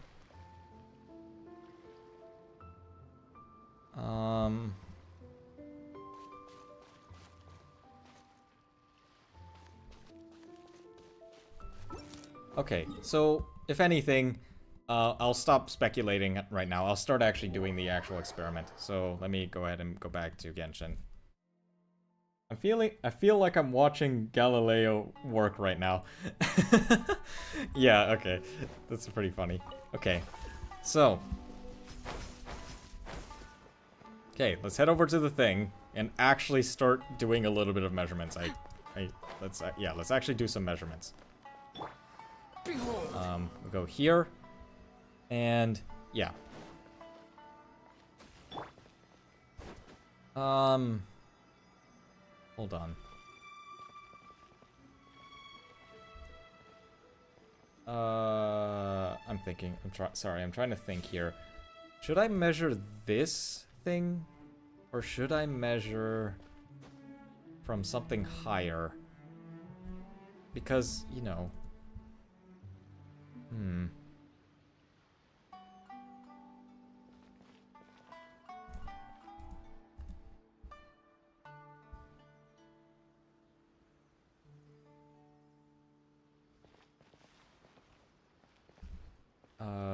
Let me see. I'm trying to think here because, okay. I'll just measure the entire thing first. Or, should I measure here? No, I'll just go to the top. I'll go to the top. Because,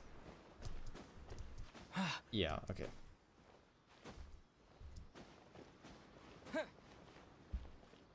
There we go. So I'll just measure from the top here, and yeah. So what I'm going to do is I'm going to start recording, and I shall just open the wind glider and just fall to the ground. Actually, wait, I should probably fall into the water here because that's the sea level. And just so you know, the horizontal motion and vertical motion are completely independent of each other. Okay, there we go. And I'll stop recording. And all I have to do now is to go into DaVinci Resolve. I have so many things open. I hope my computer's gonna be okay. Having both Genshin and DaVinci Resolve open at the same time doesn't sound like the best thing to do for me. I hope my computer will be all right.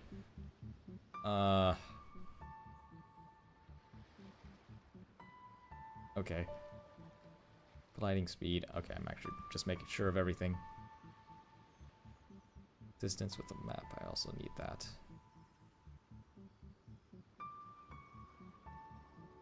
Okay, I'm opening up DaVinci Resolve, so just give it a moment, because that's how we're going to measure time.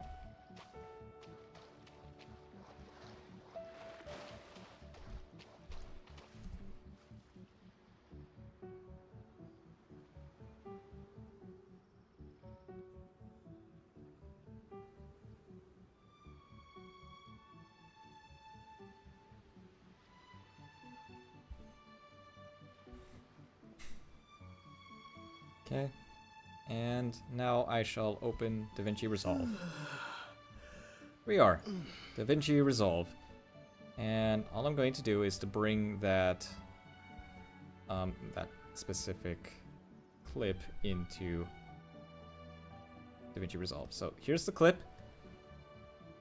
change frame rate and whatnot.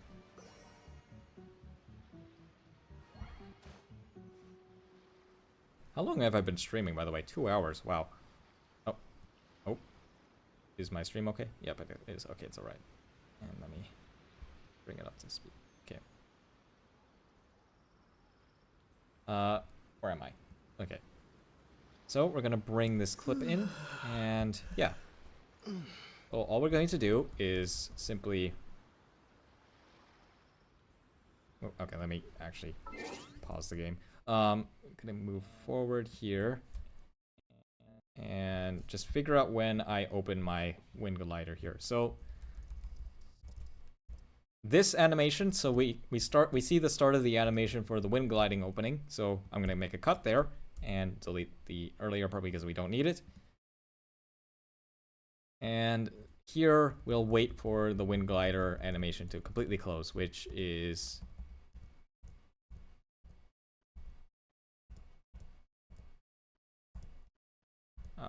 there it is, right here, right? Yeah, right here. So then we'll delete that. And then the duration. So we have exactly 848 frames. Okay?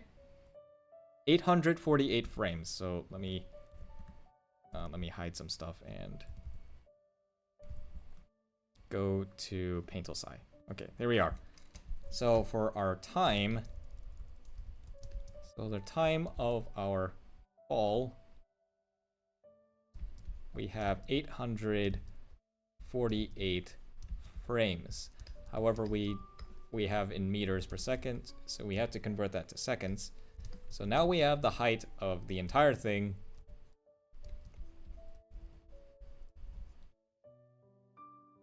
The height of the thing is more or less, so we have 1.9 meters per second.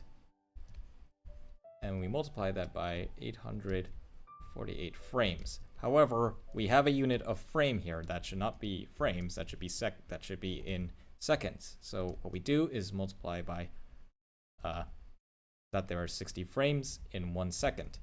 There we go. Let me put this to the side. Alright, and then from here we can now calculate the height of this object. So, let me get out my calculator. So, 1.9 times 848 divided by 60. About 26.85. Okay, so this is equal to 26.853 meters. I'm wondering if I should do more, just do it again for something or something. I'm gonna go to inside the game again. Should I do another, Should I do another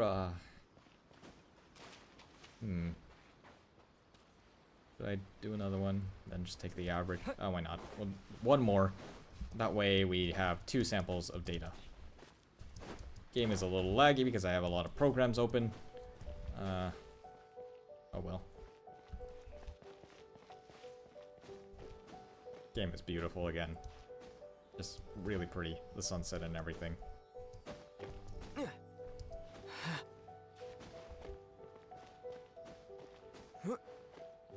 Okay, I'll start recording and do it again.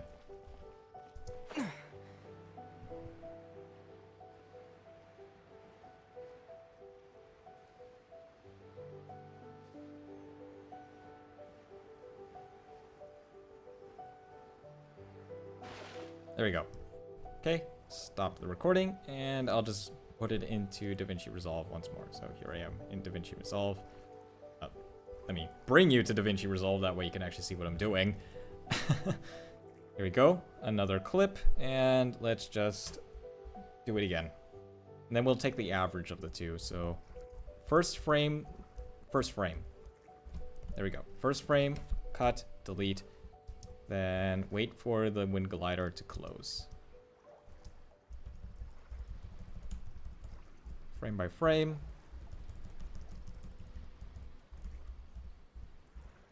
Okay, the wind glider has disappeared, so therefore we touch the water. And that's 850 frames. Okay, let's go back to Intel Psi here. 850 frames. So for our second measurement, we have exactly 850 frames. Or let me make this into a table. So we have tfall in frames, and then we have the height in meters. So I'll make a table. We have 848, and then we have 850, and then we'll calculate the average from that. So again, we could just plug up all the numbers in. So this one was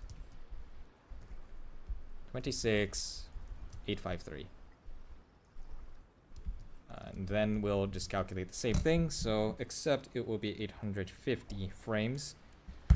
So in this case, we get 26.917.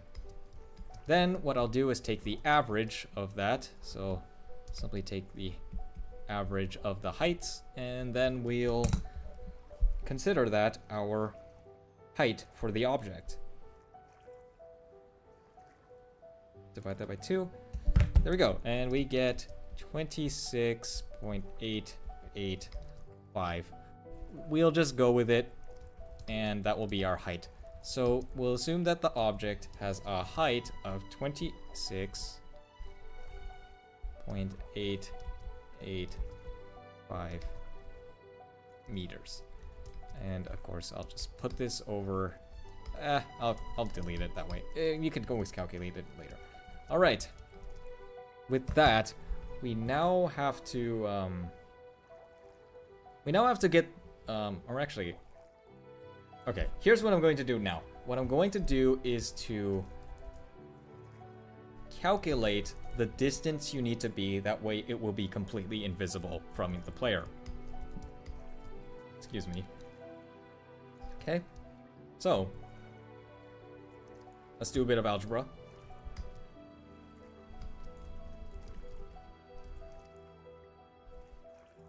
So we have R is equal to, oh wait, we have cosine of theta I'll label it as theta max. That way we know that it's the maximum distance where it's no longer, or whatever, it's the distance, angular distance between the object and the player, such that you will no longer be able to see it, or whatever.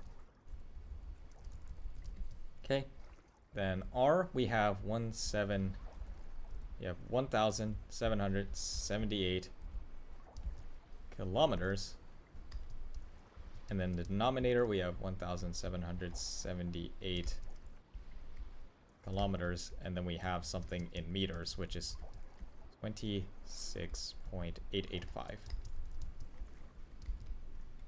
885 meters. Now we have different units, so we have to convert. One of the things, we could either convert from kilometers to meters, or we can convert meters to kilometers.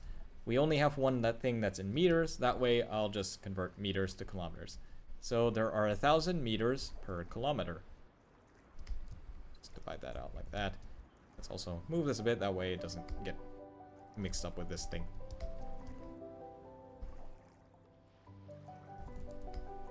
Okay, let me also adjust some of the stuff here, that way we have a bit more organized stuff.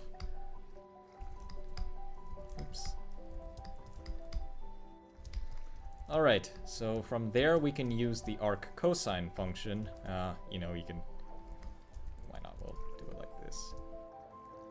Theta max in radians, by the way. This is going to be in radians. You take the arc cosine function of this entire thing here.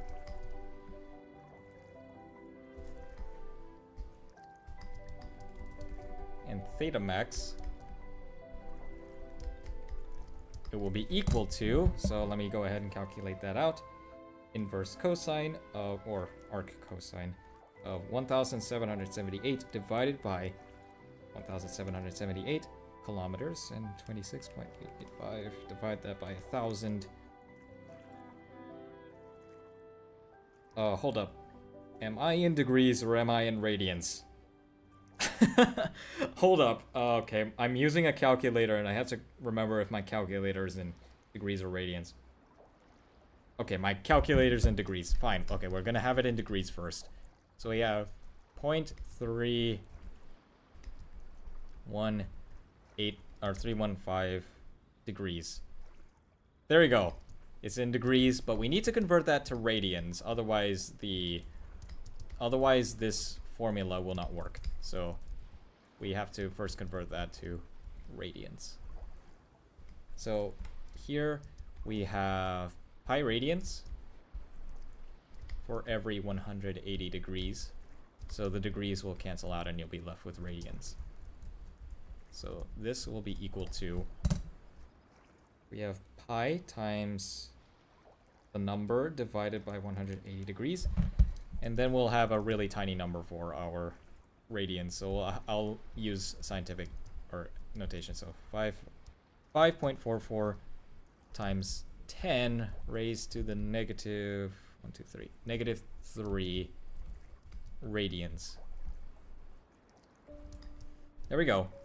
Now, and here we go. We finally have the maximum distance where it will no longer be visible.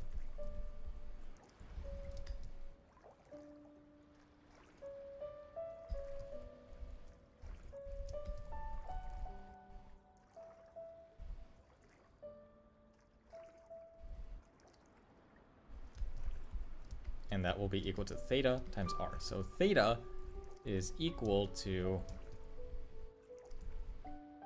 why not? We'll write it out. So theta r, and theta is equal to 5.499 times 10 to the negative 3 radians. And the radius, as we said, we put earlier, 1,778 kilometers. Technically this is kilometers per radian, but nobody really includes that. The point is you get S maximum. So we need to be about times 1,778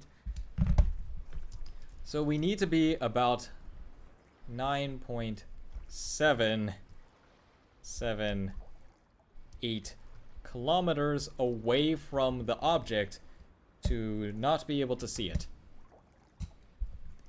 Okay,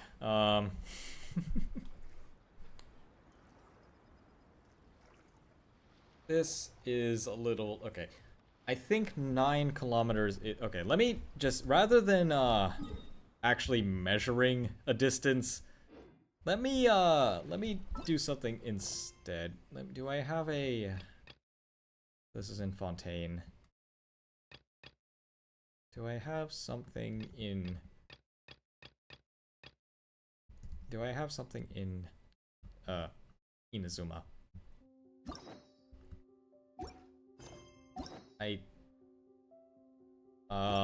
Okay, here's what I'm going to do, because... hold on. Story quests. Character story quests. Who's the character I've already done? I already have Sayu, so I'll go ahead... Play this game.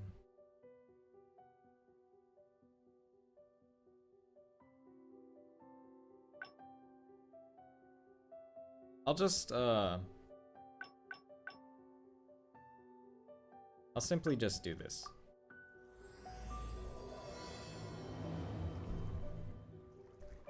Okay. Here we are. Oops.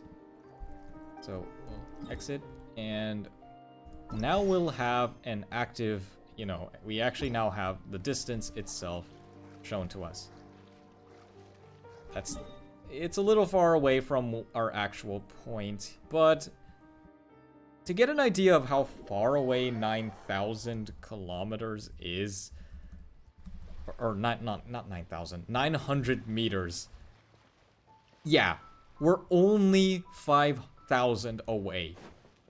And we're all the way over here. The wind rises. So yeah, that's actually pretty far. And the thing is, we can still see it. We can still see it from here. So yeah, it shouldn't be too much of a surprise. But let's try something different.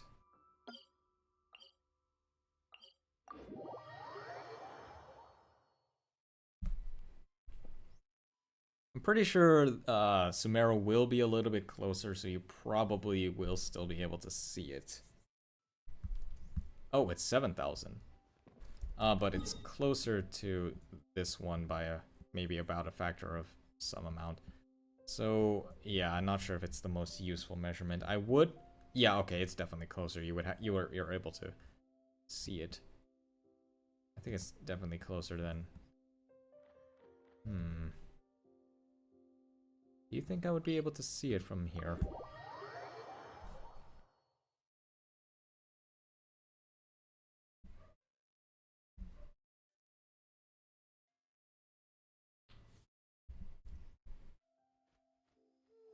Okay, this is way too far, and unfortunately we have the desert in our way, so we can't actually see. Maybe what instead I can do is go here.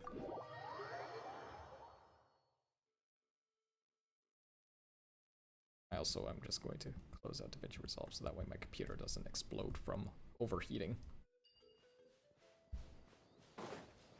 Ooh. Let me collect these first. Behold. Okay. Hopefully we can... Okay, we're about 9,000 kilometers from it.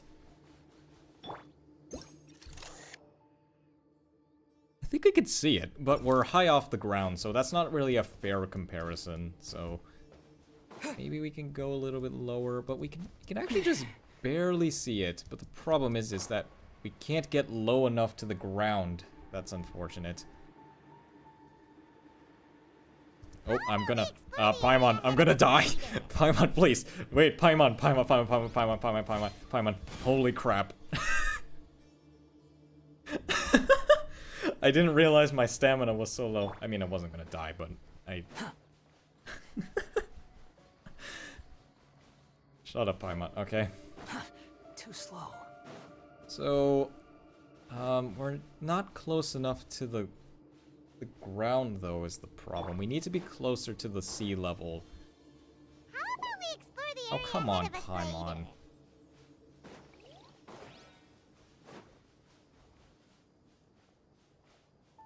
How about we explore the area ahead of us later? Come on, Paimon. Just chill. Storm Fury.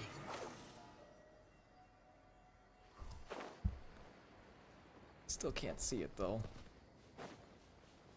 Quit following me.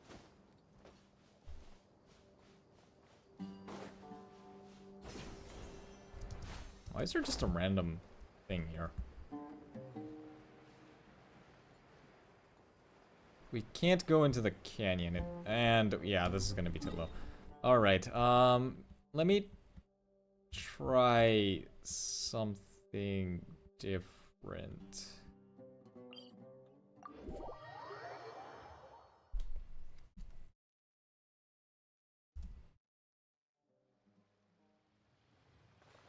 This is only 6,000 away. That's unfortunate.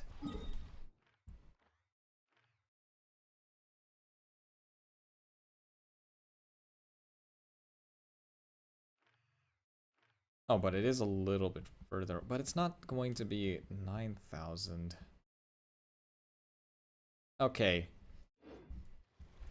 Here's the gist. Here's the gist we have to deal with.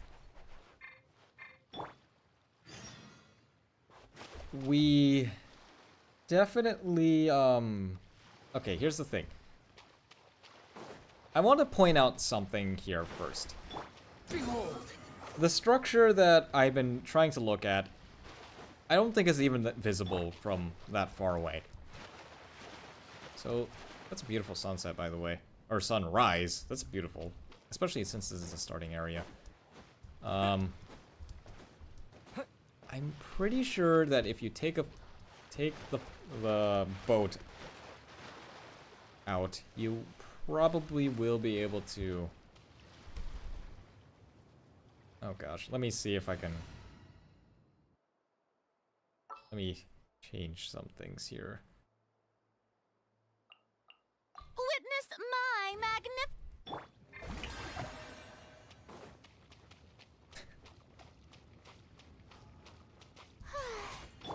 Oh crap, I'm stupid.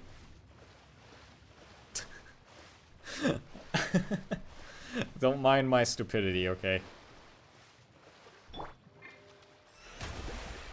May I present?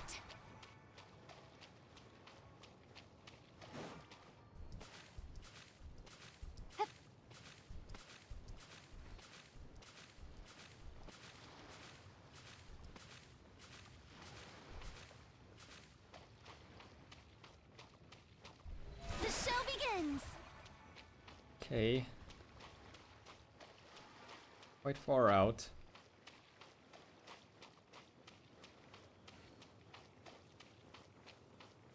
But will I be able to see it is the question.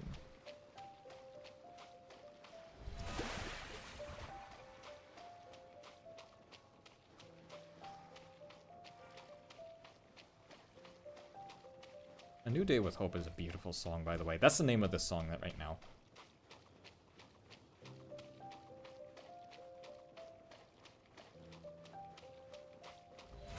How brilliant!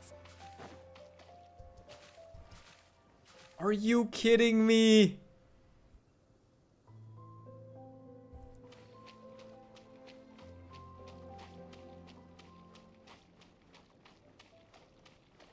Can I go in this direction, get away from it?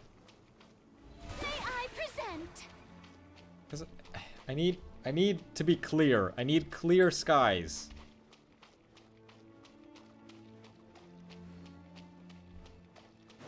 Or does it ever become clear skied here?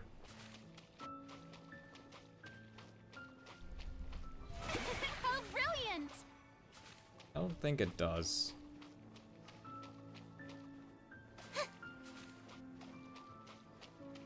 Does anybody know if it becomes like clear sky, if it gets, the sky gets clear here? Because like,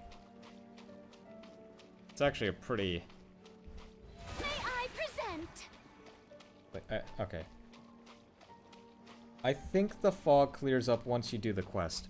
Wait, really? I'm pretty sure I've done the quest already.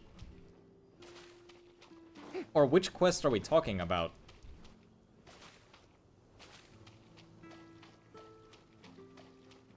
Okay. Which quest is this? Is it like the... Oops. Is it... Because I'm pretty sure I remember when I came here for the first time, you know, there was the thing where you fly all the way back to, you know, you fly all the way back to, like, this thing here, or somewhere here. I forgot exactly the details, but I feel like I remember doing the quest. It's been so long since I've done that, by the way.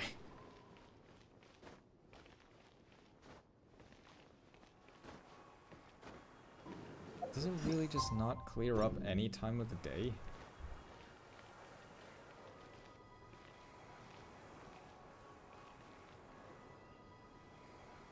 Wait. I feel like I hear music.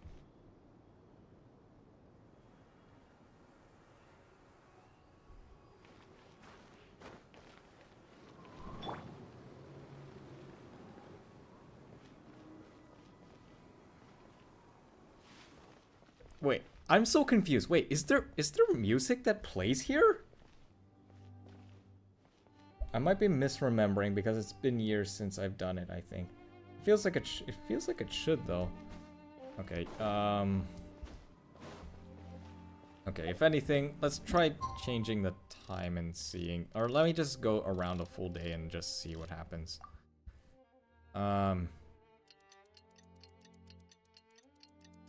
Doesn't look like it's clearing up. Yeah, it's still foggy.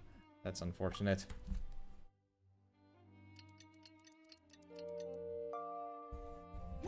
Okay, so unfortunately I don't think I can go here. Ah, that's unfortunate. How long have I been streaming, by the way? 2 hours, 30 minutes. Okay. So, that thing is clearly, too tall.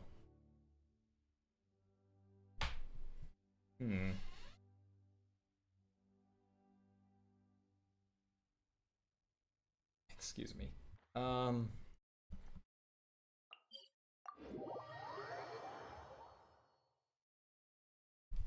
Maybe instead of...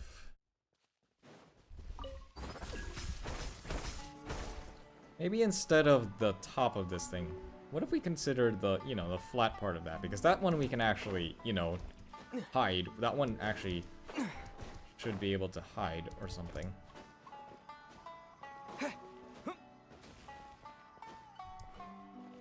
So yeah, like this thing to the ground there, but oh gosh, that might be a little awkward because it's not exactly sea level. Like, from here to here, that's not sea level. I don't think I'll be able to reach that, though.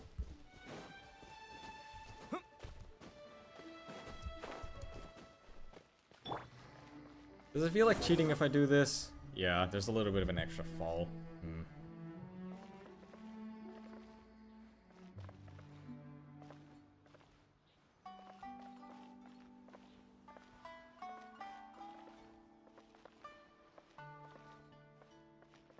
Because we know for sure that this part from here down becomes invisible. At least from Musk Reef. Okay.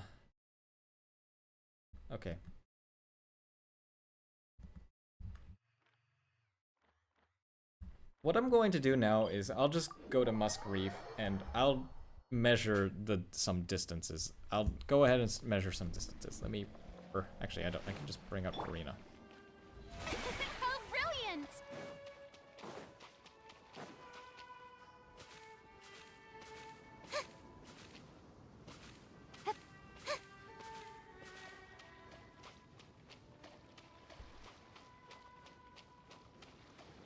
Okay. And what I will do instead is I will measure the distances.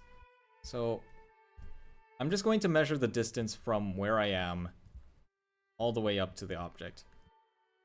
Or all the way to, yeah, this part there. Way here, way to cancel navigation. So what I'm going to do is I'll take a screenshot like this. Then I'm gonna open Photo P, my editor, or my image editor. So here's Photo P. And I'll insert the image. Here we go, image. Then I will...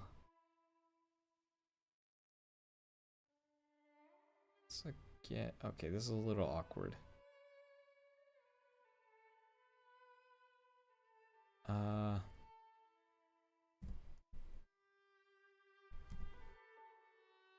Okay, perfect. Okay, in game, I'll go back to the game. I can see this thing and I can see that thing. So if I can just get a screenshot of that.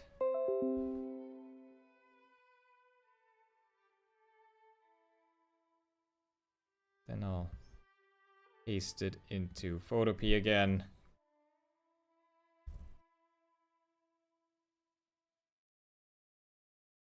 Then I'll go back to Genshin. Dear gosh, there's a lot back and forth. And I can, from there, get distance. But let me actually go to the destination.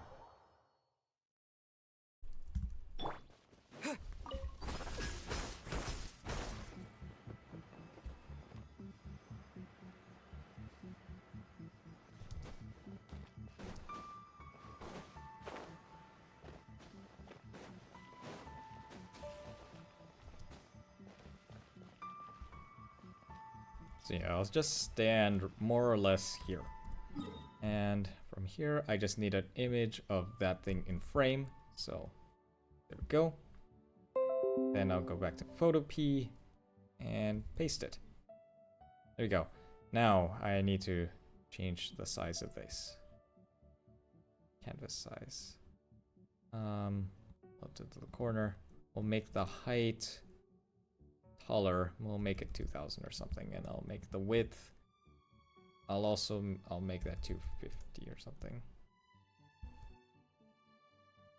I think I might need to make it larger. Let's make the height 3000 or something, and this one also 3000. Let's go with that. Maybe not like that. Okay, or you know what? Let's just start adjusting stuff. So first of all, let me rearrange this.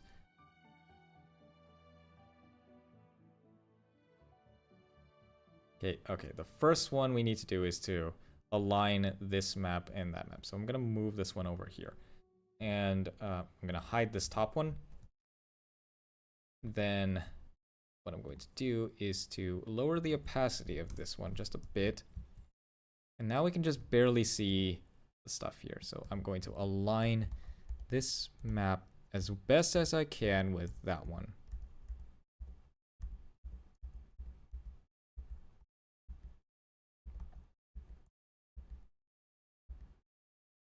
I think that's the best. This is the best alignment. So let me just double check. So if I was to unhide, yeah, it looks pretty seamless. Okay. Next is the top one. We'll do the same thing. Change the opacity. And all we got to do is to align. Okay, we have two markers. We have this one, or we have this marker here. So we just have to align that one. Oh gosh. Let me, you know what? Let's move this over to the side a bit. There we go. Now let's align. So we have to align this thing.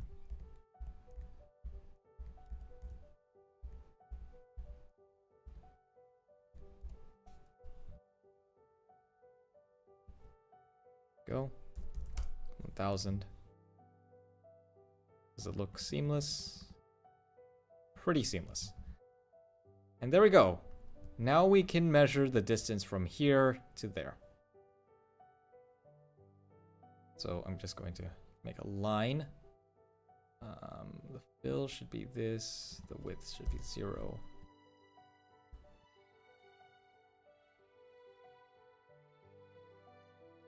I'm not sure if I'm doing this correctly.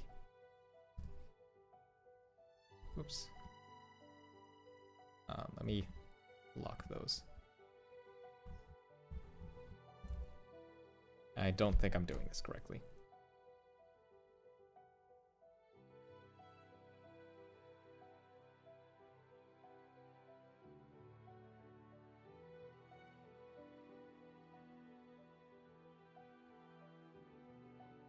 Can I see the line? Yep, okay, I can actually see the line. Okay, there we go. That's what I was trying to do. So, we'll draw a line. Excuse me, we'll draw a line from there to there. And then we'll just need to adjust the position to be like right there.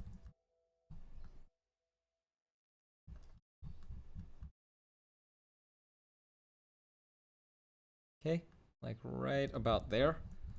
And then I'll go to V and we'll show the distances. All right, now from here, I can go to Paint Tool Psi. I said I can go to Paint Tool Psi, and I'm just gonna hide that stuff for now. So here I'm going to calculate the distance.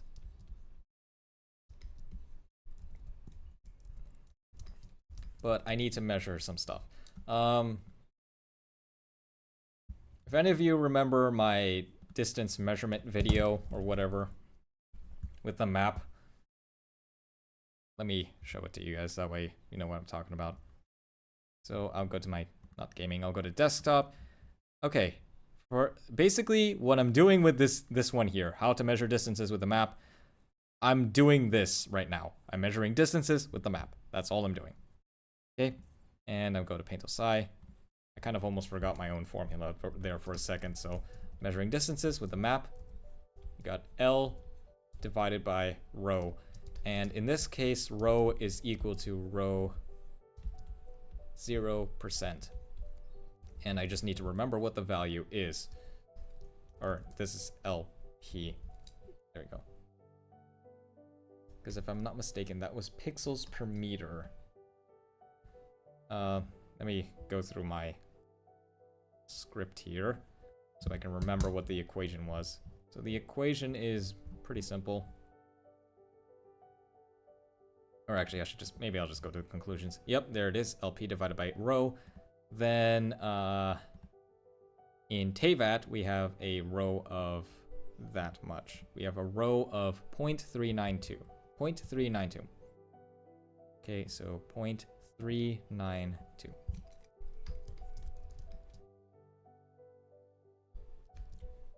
392 pixels per meter. There we go. And then we have LP, which we have a diagonal line, so we're going to use Pythagorean theorem. I can speak. LPX and LPY squared. And those values we measured in photop. So let's go ahead and do that. I'll go back to photop just so we can remember the numbers.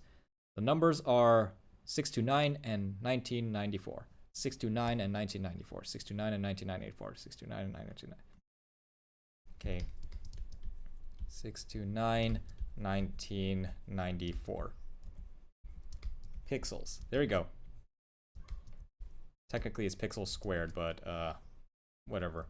So these two numbers squared, add them up. The sum of the squares. And we'll take the square root, and you'll get that LP is equal to square root 269 squared plus 1994 squared. 2000, you get 2090.856 pixels. Then we can now calculate. Can now substitute for this. We get that. We'll say that S is equal to 2920 2090.856 pixels, and we divide that by the 0.392. 392 pixels per meter, and the per meter goes to the numerator, and with that we'll get a distance of some kind. So take that, divide that by 0.392, and we'll get a distance of 5,333.815 meters. Does that make sense now? Let me make sure that, let me just think about it. Does that make sense? So if I go back to the thing. Okay, I think it actually makes sense, because the distance to, okay, let's go over to the thing.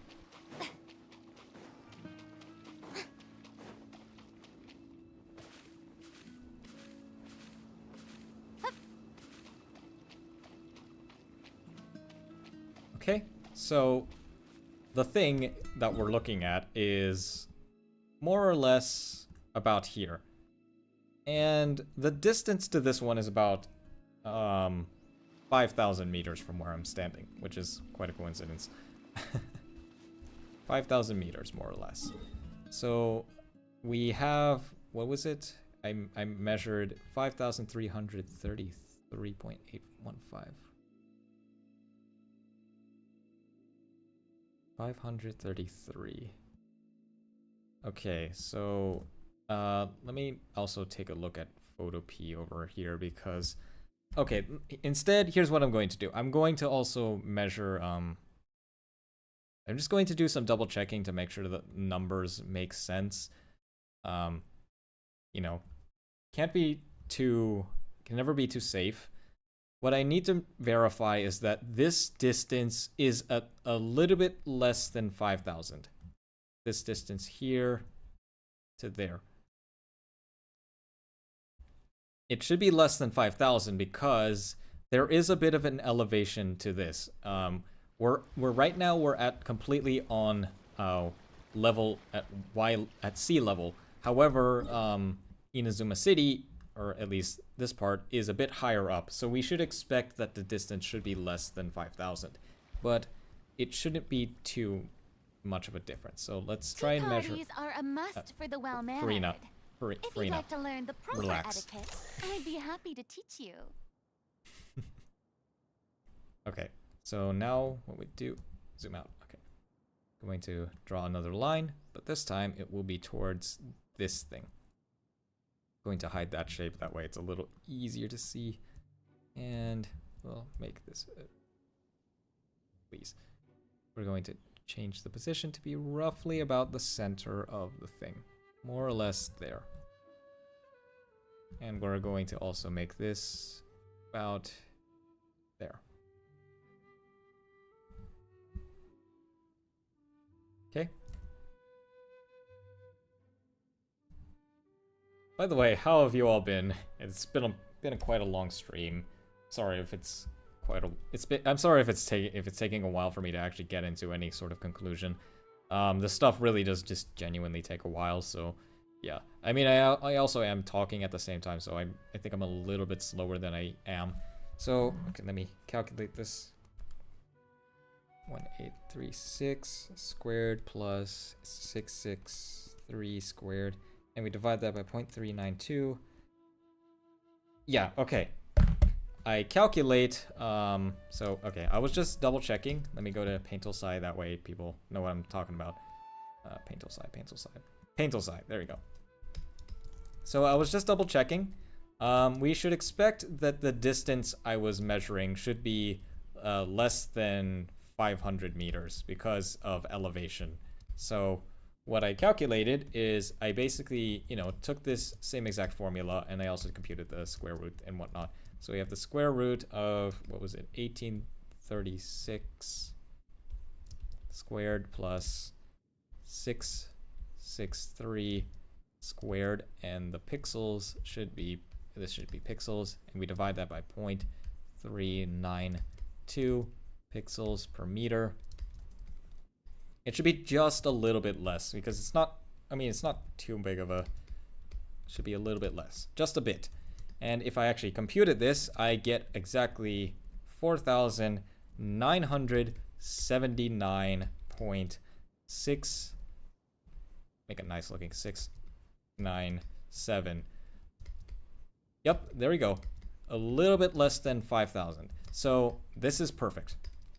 So I can basically say that this distance measurement here that we have here, this is most likely to be good enough as well. Or it's going to be accurate enough for our case.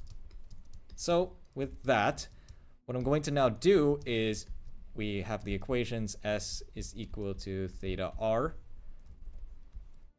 And we also have that cosine theta is equal to R plus H.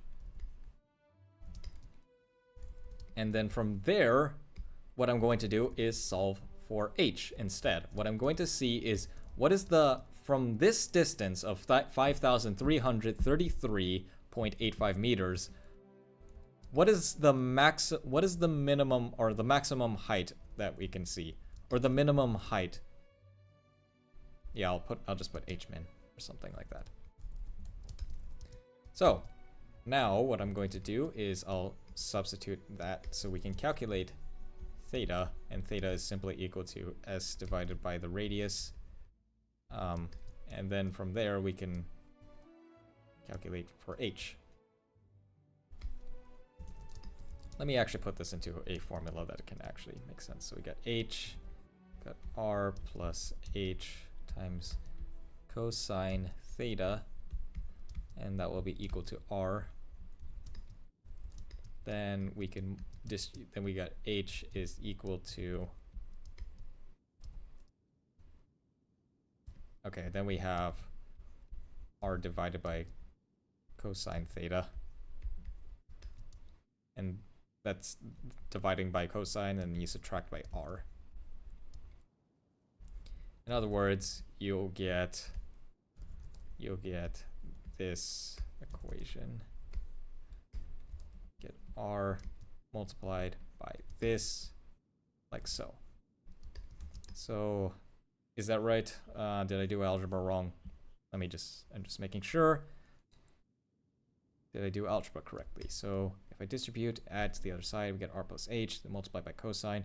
Yeah, okay, that's the same exact equation. So now we just need to just substitute everything. So again, we have S is equal to, or not S, we have theta is equal to S divided by R. That's in radians though. My calculator is using degrees. Okay, so I'll just plug in all the values myself. So instead of kilometers, I will simply be using meters. That way everything is all nice and tidy. So there are 1,000 meters per kilometer. So we have 1,778 times 10 to the 3 meters. That's this R at the front. Let me make this a little bit more. Let me just write that out. Meters. Then we have this 1 divided by cosine is technically also known as cosecant, but I will write it out as 1 divided by cosine of, it's S divided by R. So we have 5,333.815 meters. Then the radius is this, times 10 to the 3 meters per radian. And now we need to convert from the degrees, because they're 180 degrees per pi radians, because my calculator uses degrees. Scar X says, I think I should stop skipping my physics and math classes. It's alright. Yeah. I mean, it's alright if you don't understand anything. This is just a bunch of algebra. I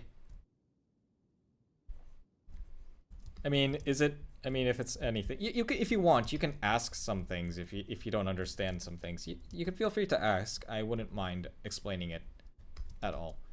It doesn't bother me.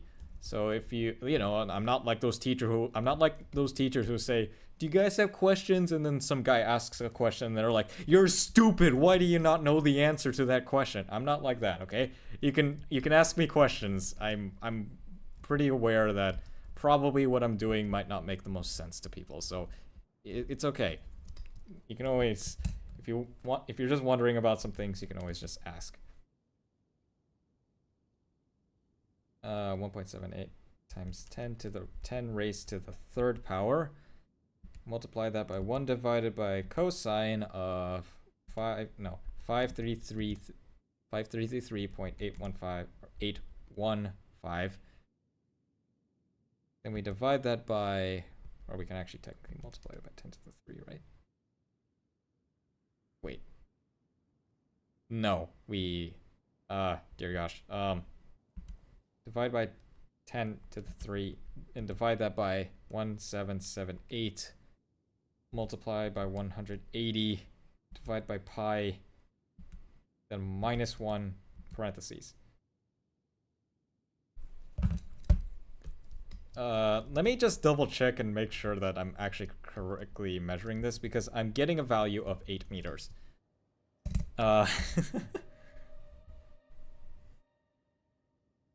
Okay, I'm gonna use my number solver here. We have 4 plus h. So we have 7,778 times 10 raised to the 3 plus. Oh, the h is what we need to solve for. So that's gonna be x and cosine.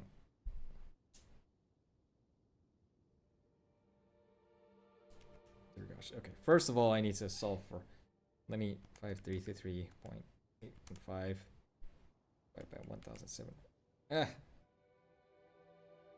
Dear gosh, there's so much stuff I need to consider for this. Why is my brain hurting so much? Okay. 3. Please. Calculator, please. 5333.815 divided by 1,778 divided by 1,000 multiplied by 180 divided by pi. Okay, then we take the cosine of that, and then we do 1 divided by that number minus 1. Then we multiply by 7,778 raised to 10 raised to the 3 multiply by that number, and we get about 8. Yep. Okay. So, so from where we are, anything that has a height of 8 meters should be invisible from a distance of 5,333.815 meters. Let's go back to the game. And it's already nighttime. Obviously, the thing... Okay, so obviously, the thing that we measured is much taller than that. It is, in fact, 26 meters tall. So, I think we need to find something much more shorter.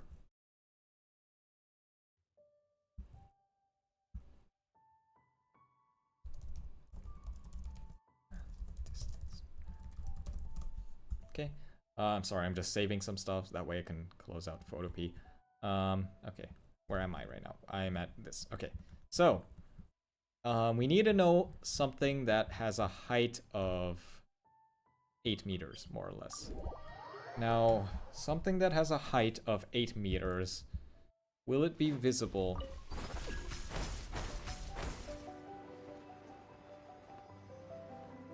Okay.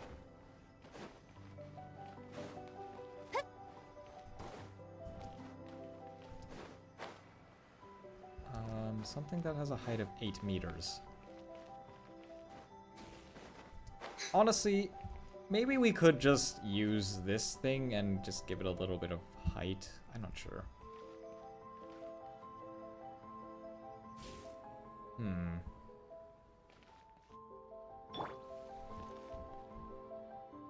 What do you think, Charlotte? You got a face full of confidence. You got anything to say? Okay, okay, let me actually do a bit more math here, because I want to figure out something. In order to get a height of 8 meters, I need to fall for how long? So I know that we have a height is equal to V gliding of T falling, and V gliding... And your mind engaged, Charlotte, you'll find there's always relax. smile. Okay, V gliding is 1.9 meters per second. So therefore, the time of falling needs to be about... So 8 divided by 1.9, about 4 seconds. So 4.21 seconds. Okay, so something needs to be at least 4.211 second. Something needs to be that tall. 1, 1,000, 2, 1,000, 3, 1,000, 4, 1,000.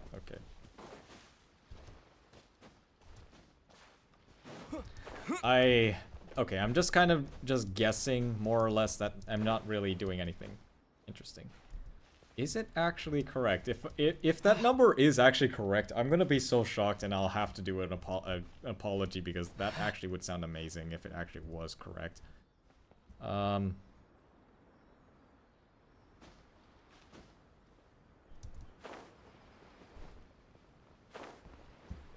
Oh wait, it's not exactly 4 meters above.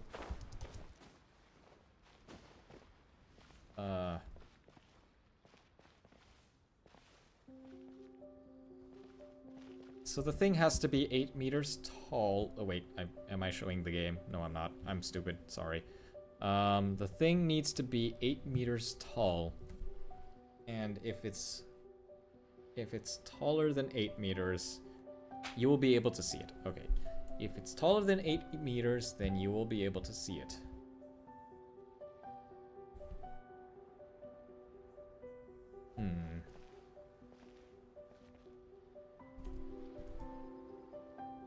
Taller than 8 meters. You will be able to see it. What is something that is not 8 meters? Or that is a little, just about 8 meters. You know what, let's just do it. What I'm going to do is I'll measure like this height here and see what it may be.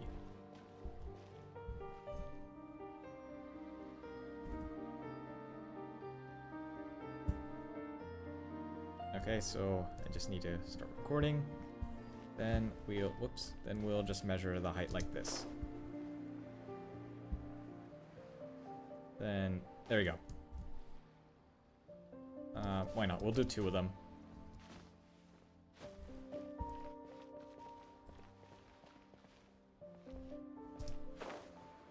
Okay, so we're falling down, and there we go.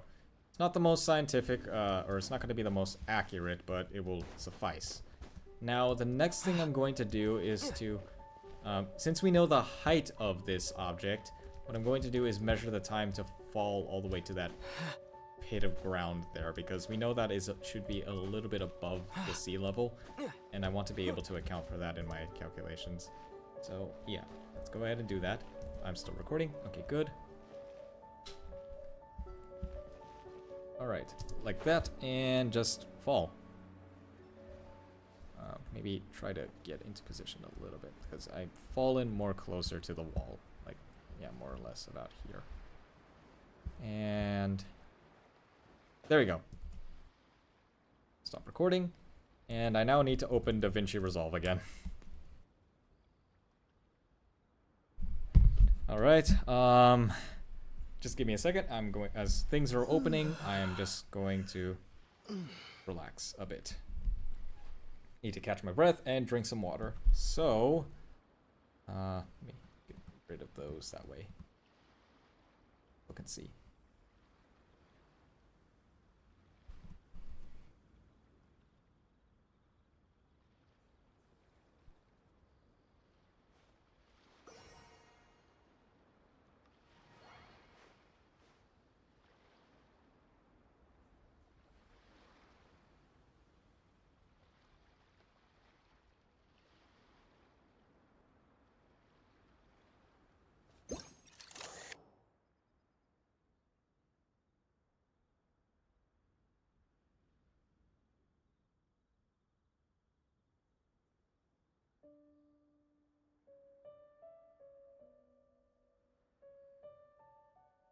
All right, here is DaVinci Resolve. Let me go ahead and open up the clip. So DaVinci Resolve, here we are. Insert the clip here. And then we can now measure the height of stuff. So let me go to here and put that into this thing. So all we just need to do is to measure the height.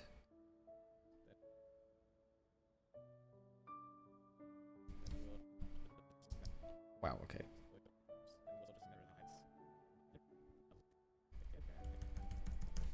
Let me just check something. Okay, it's 60 frames per second. Good. Okay. Okay, at this frame, the player pulled out their wind glider, so therefore we start the cut there. Then we go up a few seconds. 1, 2, 3.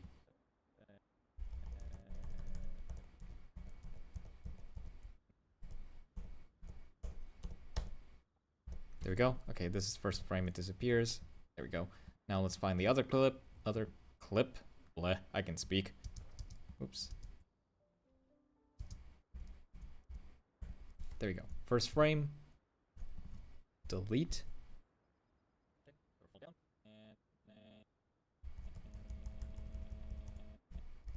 And first frame. Okay. First frame touching ground. Okay, there we go. Next one. Mute that. I don't really need to include that. So we just need to go to the top and measure from here. Okay, right there. We know the height of this object, so therefore we can figure out how high off the ground it is. There we go. All right, so we have, let me make a new layer here.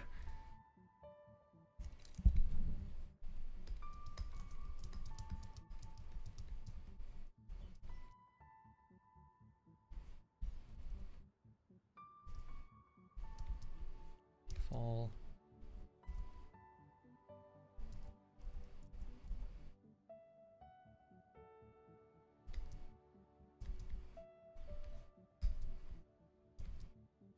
Meters.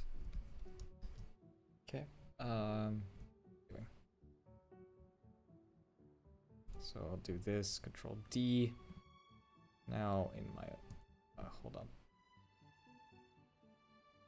Oops, that's not what I want to show. If I go here, I can actually show you the thing here. So there's the 280 frames. Okay. Until psi. So we have 280 frames.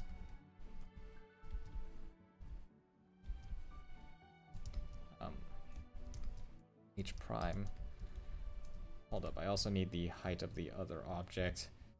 26.885. 26.885. Each total, we'll call that 26.885 meters.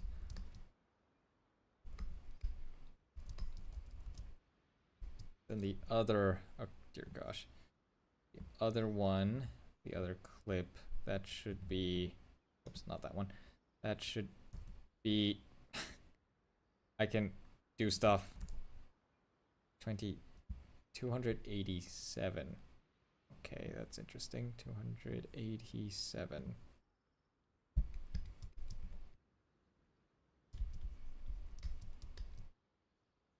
Okay, 287, and then we can calculate the height. Then I also need to measure the height for the other one, which is... last one is a total of 874 frames. 874 frames.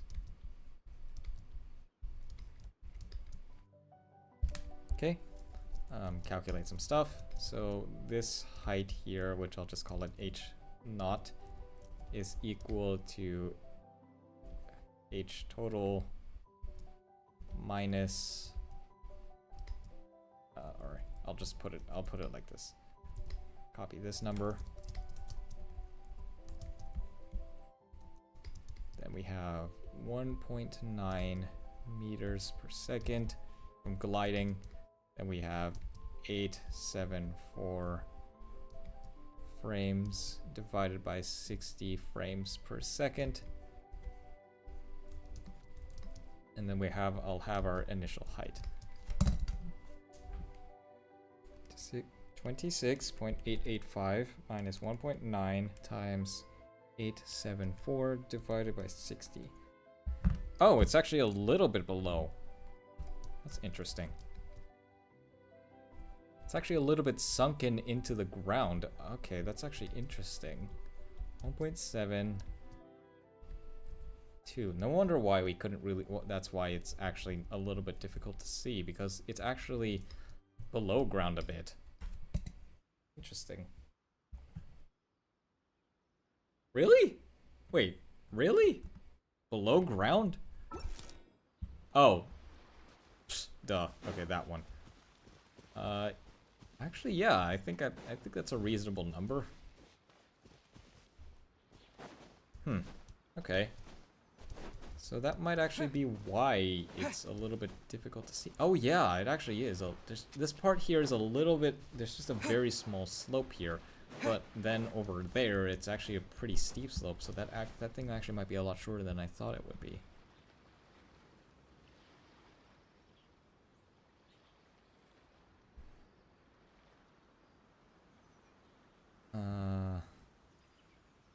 Yeah, I don't need that anymore. Go back to, let me do this. Go back to Paint Osai. So then these ones will have a height of 1.9 times 180 divided by 60. 8.867. Then we have 287 times, or 1.9 times 287 divided by 60. 9, okay. 9.088. We can take the average of that.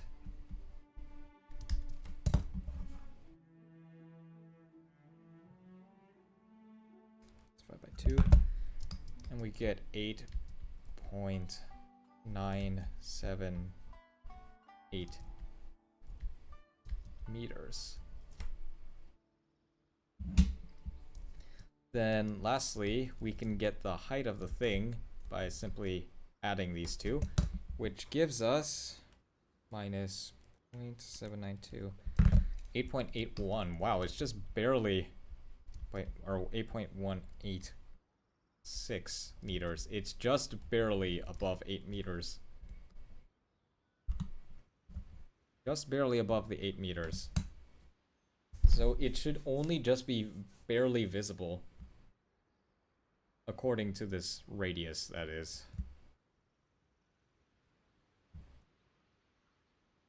I might actually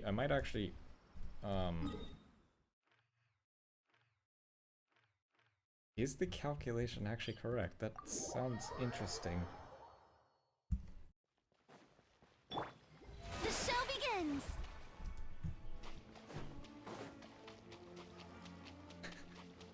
I'm honestly a little I'm not really sure because like I don't it doesn't sound reasonable to me.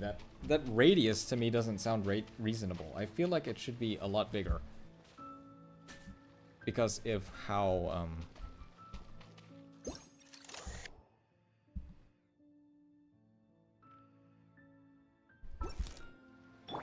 Hold that pose.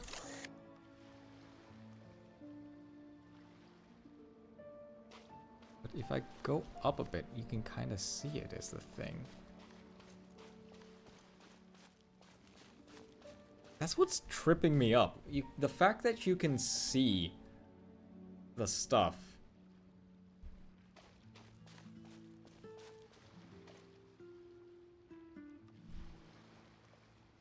If you go up.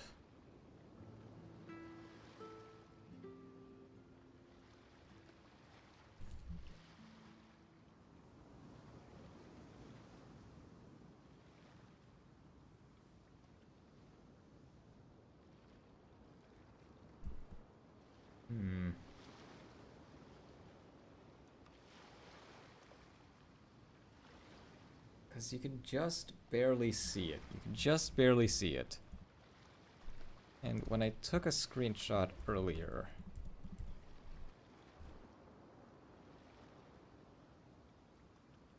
You actually can't see the...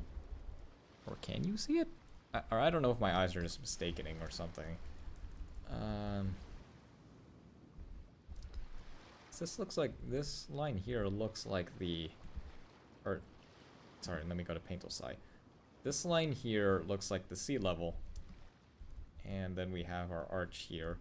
It doesn't look like we can see the, you know, the whole part where the arch is stationed on and whatnot.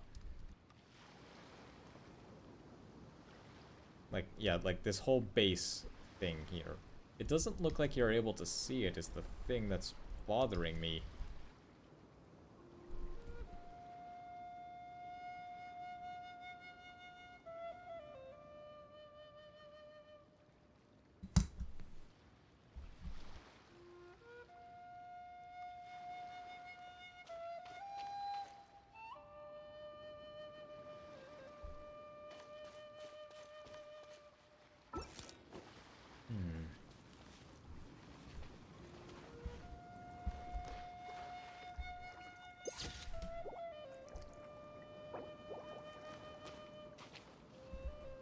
Say cheese.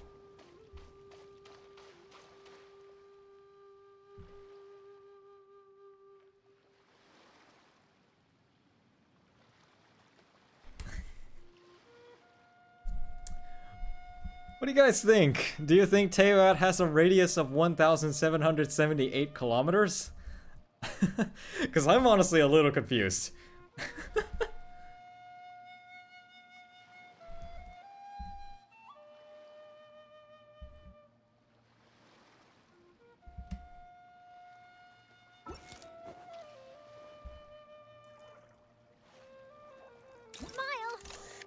I may have to eat my words and actually say that Teyvat does actually have a radius of 1,778 kilometers.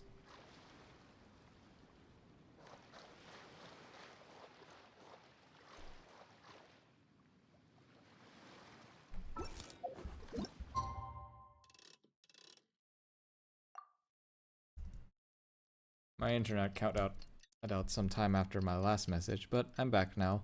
Where are we at? Where are we with round Teyvat? Okay, let me go to Paintel's-Eye here. Basically, I calculated that. Okay, let me remember where you were. It feels like it should be. Okay, so basically, what I decided to do was to calculate the distance between this position where the player is and the what am I showing on screen? What am I showing on screen? Hold on. I am showing Paintel's eye. I'm stupid. Okay, I calculated the distance between this position and the archways over here. And I calculated that distance to be about... I calculated that distance to be 5,333.815 meters. And from there, I calculated the height of an object that would no longer be visible. So, if an object has a height of 8 meters, then it should not be visible. It should not be visible from 5,333.815 meters. It should not be visible. So what I decided to do was to measure the height of the archway, you know, the thing. Let me go over to it. So, obviously this whole archway is taller than 8 meters. It was measured to be about like 26. But what I decided to do instead was to measure from this height, from the base. Yeah, from here down to the ground. Or technically I also accounted for this. Something I did not notice before is that this is actually a little bit lower than I thought it was, because there's this little slope down here.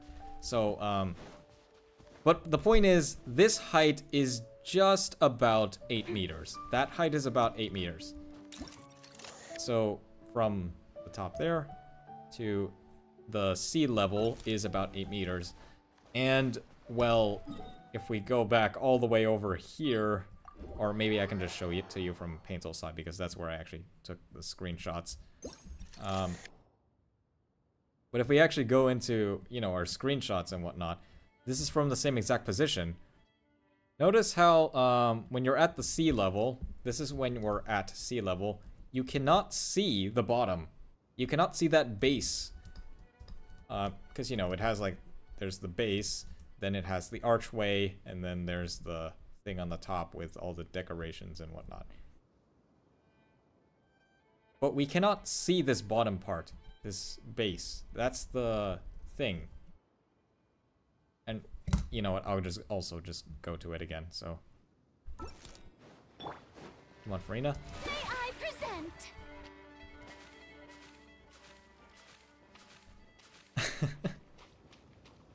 Really, really lots of stuff. Lots and lots of stuff. And then, yeah, if we just take a look over here and take a look all the way over here, we cannot see it. We can, you can't really see the bottom of the, you can't really see the bottom of the thing. So, this might actually mean that Teyvat might have a radius of 1,778 kilometers. And I might have just bashed on somebody for wrongly. And I feel really bad. So, yeah, I'm a little confused at the moment. Because, as far as I know, Teyvat should be a flat surface. There's no reason for a game, for like, from a game developer's point of view, why the heck would you ever make your world curved? I don't think it makes any sense. So what I was expecting to see is that you shouldn't be able to see the bottom of the, you shouldn't expect to be able to see that, you shouldn't expect to see the, where is it? You shouldn't expect to see the, or you should expect to see at least a little bit of the bottom base plate. Or the bottom of that arch.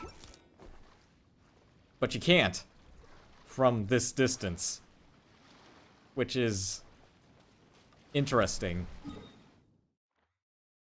Okay, here's what I'm going to try and do. I'll see if maybe I'll try a different position. This one is, I know for a fact, closer than... It is closer And there's a thing in the way, so I'll just have to run over there. I mean, I didn't really like bash the guy, but I do feel, but I just feel a little feel sorry that I was not exactly being, I was being a bit harsh, to say the least. And yeah, I just feel really bad because if it actually is true, then I just bashed the guy. I just said the guy was wrong out of first instinct, and well, yeah, and that first instinct was wrong, supposedly, based on what I can see at the moment. So let's see if I can see the thing from here. Hey, it's the little island. And of course it has Maiden's Longing playing this for the song. Of course it does. How brilliant! I don't think I can see the thing from here because there's mountains in the way, so it's a little awkward. What do you guys think? Do you think that Teyvat has a radius of 1,778 kilometers or not?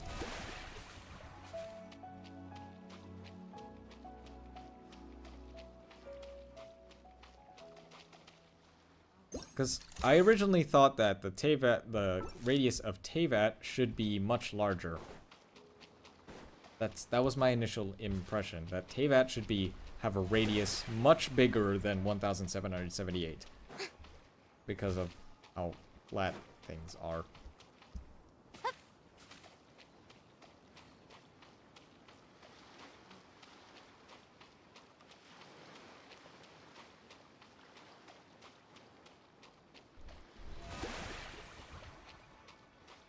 Wow, I really have to go far out.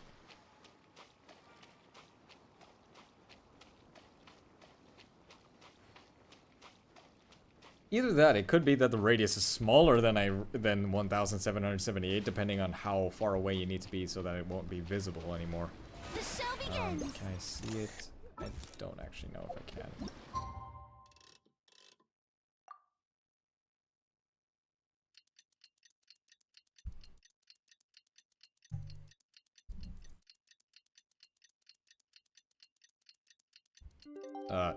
Why is it cloudy?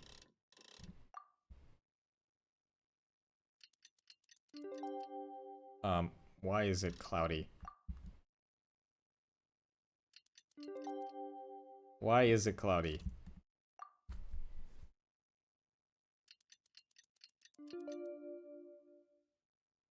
Bro, what?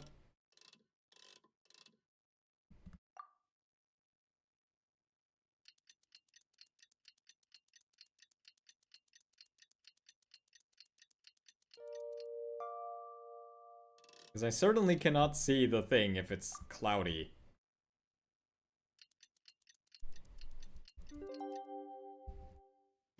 Like, seriously, look at that. I'm not gonna be able to see anything. Oh, because I'm too close to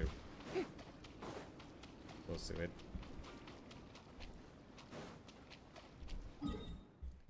But it's like...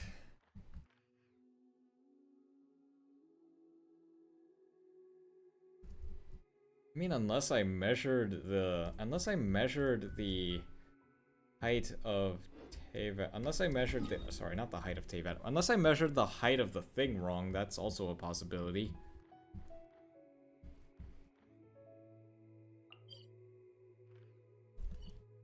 It's really difficult because it's like you have to be able to see the thing. You have to be able to see it from a distance. So try. The sun feels almost as hot as those studio lights I'm in front of all the time. Good thing there can only be one sun. Okay. Yeah, you have to be able to see the stuff, and it has to have a height of 8 meters, more or less. And trying to find something from far away that is that height at around the same radius of Teyvat is pretty difficult, I'm just going to say. Because that's why I specifically chose that thing with the arch, because I know you can see it. That's why I specifically chose it. But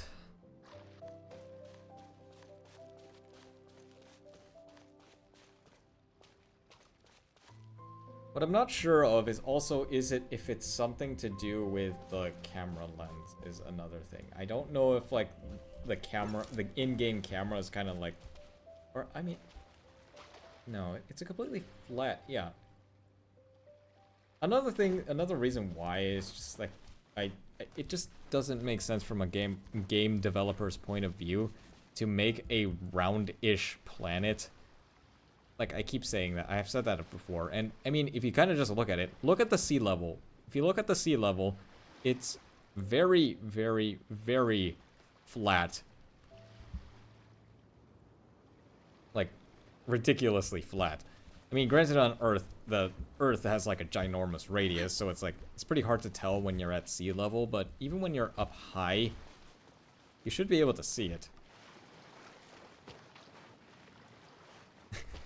And it's also funny because, you know, there are videos about like how people who go like out of bounds, you can kind of just see that the thing is flat. That's why I'm really surprised that I can't see that little thing at the bottom, the little base at the bottom. I'm not sure if I'm just missing something.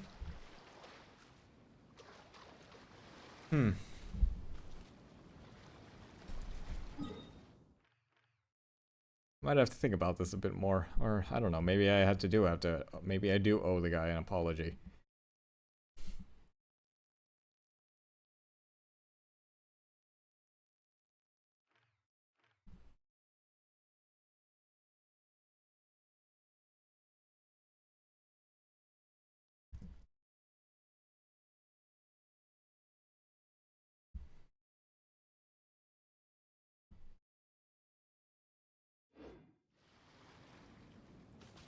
Say cheese!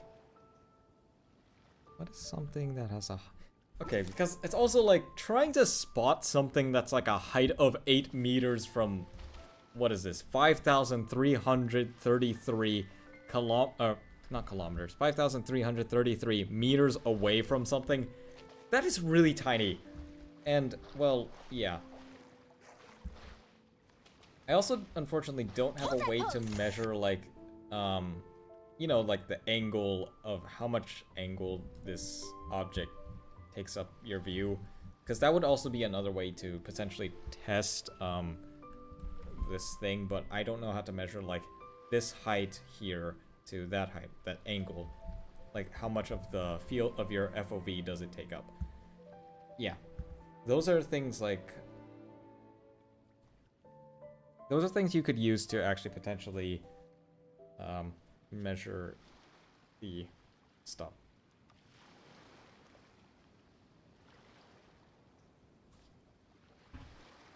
Took a sip of water because I'm talking for a while.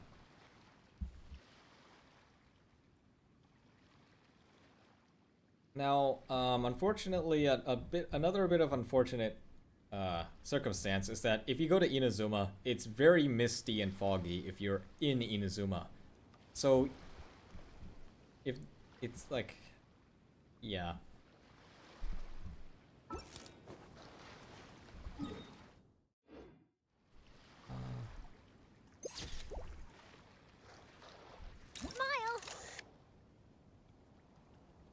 Oh, okay, sorry. What I'm learning is that if the Earth was bound by a Hoyo developer rule sets, we'd be living a much different reality than I thought.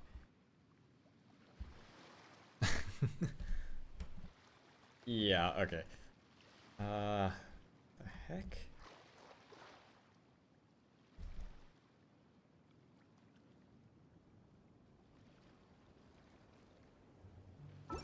Okay. What am I looking at, though? What is the thing I'm looking at, though? I don't think I know what I'm looking at, to be honest.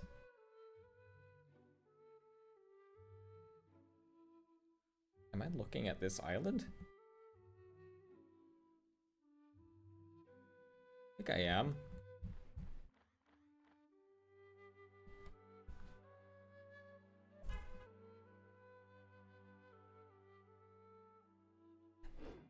Is there something that we could see from this far out that we can measure?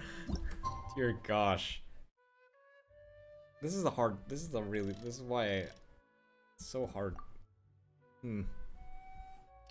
Something that is at about 8 meters tall.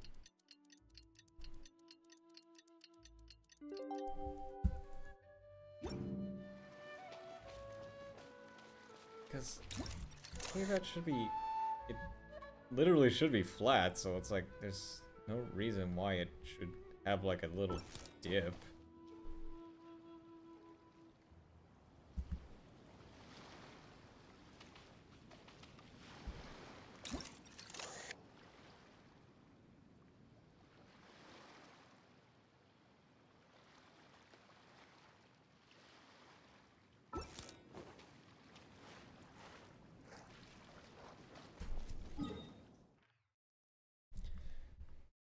I also just think it just sounds crazy that, you know, it sounds crazy to do essentially what this guy did is calculate the height of Celestia off the ground, wherever Celestia is, or even if that's not, I don't even know if that's Celestia, that thing that's in the sky that's like close to Fontaine. I will do Xianyun's thing eventually. Whatever, it's like somewhere here or whatever. That thing in the sky. Basically, they calculated the height of that thing, and then they assumed that it's like that Teyvat is like, you know, actually follows a day-night cycle and is round like a planet and spherical, and that because you can see it, it remains in the same exact position in the sky at all times. Has like a geosynchronous orbit and whatnot, so you can actually calculate the Apparently you can actually just calculate the radius of Teyvat just from knowing that stuff, and after using like Newton's law of gravitation and whatnot, and the centripetal force, you can essentially calculate the radius of Teyvat with that method. But I find it absolutely crazy to imagine that that method would somehow perfectly match up with whatever method I'm doing right now. That is what I find more astonishing, is that somehow it looks like the numbers are going to match up, but it's... I just have doubts. I have doubts. Is it like? Let me look at the landscape around Watatsumi Island.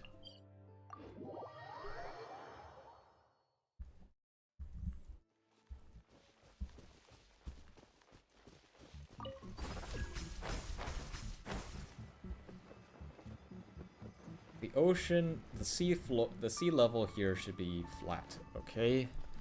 So therefore, it should also have the same height from where we were. Be really strange for Hoyo to have like a slight curve to it.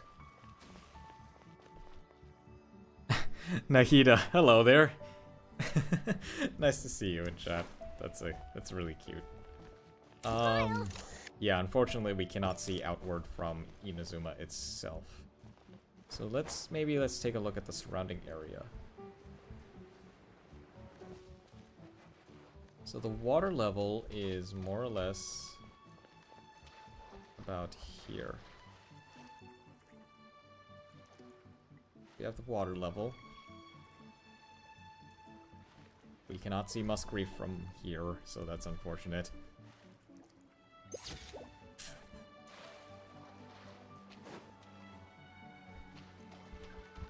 That will not be loaded in because it's going to be way too far from the player. Wait, hold on, what is that?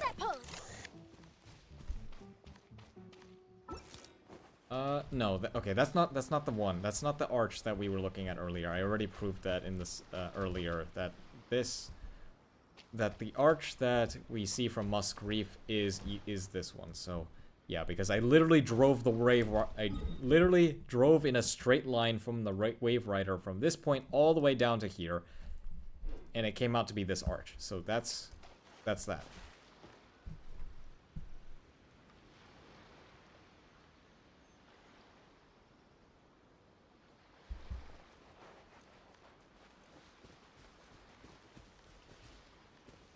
You shouldn't be able to see anything that is less than 8 meters tall, and this thing is about 8 meters tall. I'm imagining the dev team cooking this up before release, like, oh yeah, this is gonna throw a guy for a loop in a couple years. And I know, right? I'm so confused. The Steambird is an I am excellent publication. absolutely They have many confused. outstanding journalists, and the editor-in-chief is always open to new ideas. There is no But way most Hoyo importantly, would make they a pay their rounded writers surface on time. plane. That just sounds like too much work. It has to be a flat plane of water.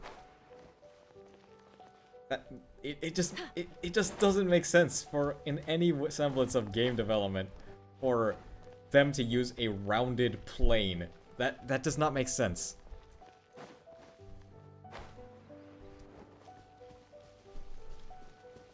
So why is it that we cannot see it from so far away? Is the question.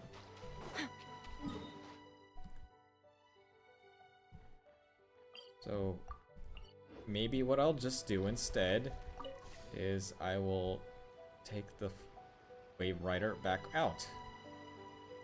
It'll be one heck of a journey again. I'll have to probably go quiet for like 10 minutes or so.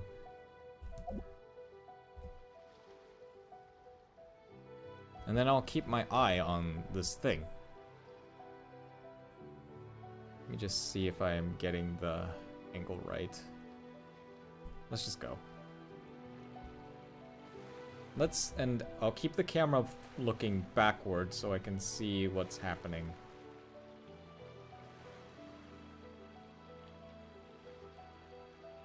Yeah, it looks pretty flat to me. I mean, yeah, look at that. It's just really flat. So it'd be really weird if it's not, if it wasn't visible. So it should be visible from far away.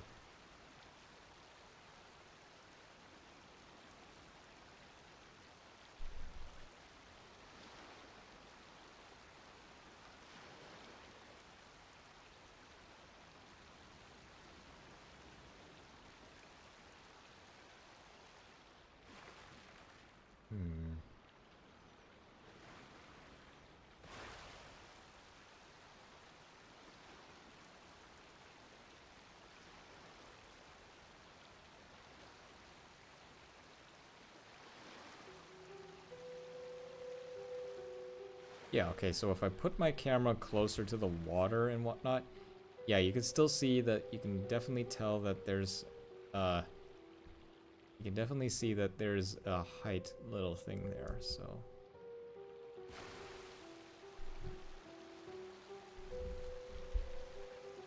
It's gonna get a little difficult as it becomes dark, so I'm gonna change it to daytime. I mean, just look at that. It looks pretty flat if you ask me. I wouldn't be surprised if it is a rounded surface, considering that that part of Hoyo's dev teams are nerds. That, I mean, yeah, could be possible. Could be possible. But it just sounds like so much extra work. But I don't know. Yeah, it is true that Hoyo is kind of just a bunch of nerds. Hold up.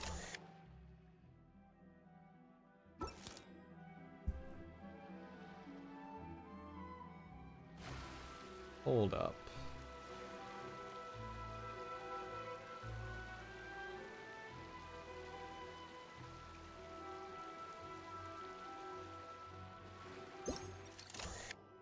It's a little hard to see, but I think you can still see the lower part of it, I think.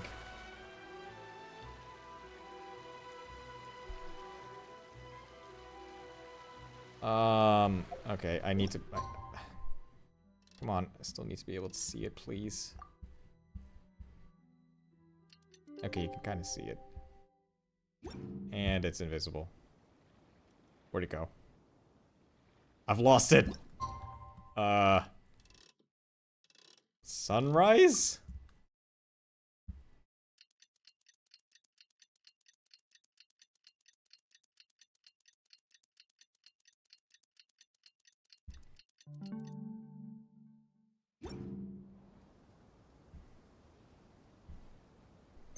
Can I kind of see? Yeah, I can kind of just barely see it.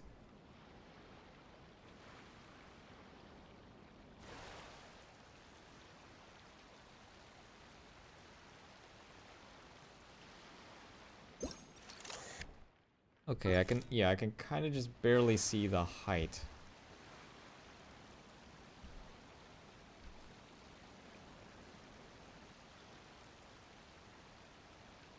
A little hard to see because it's dark, but...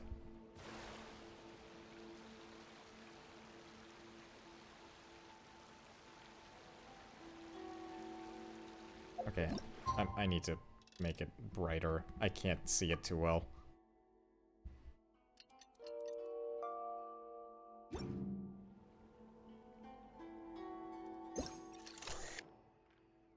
Where'd it go? Where did it go? No, I can't do it. I have to be in the Wave Rider. Are you serious? Oh, I can see it. Okay, it's there. It's just very faint.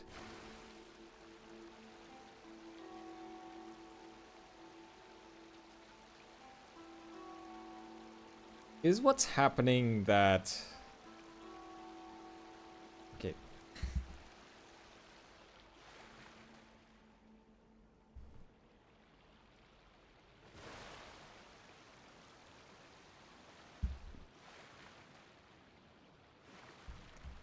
Okay, I can kind of see it now. Okay.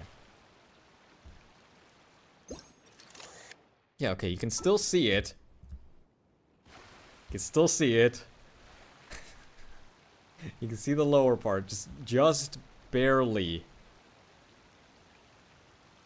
Just barely see it.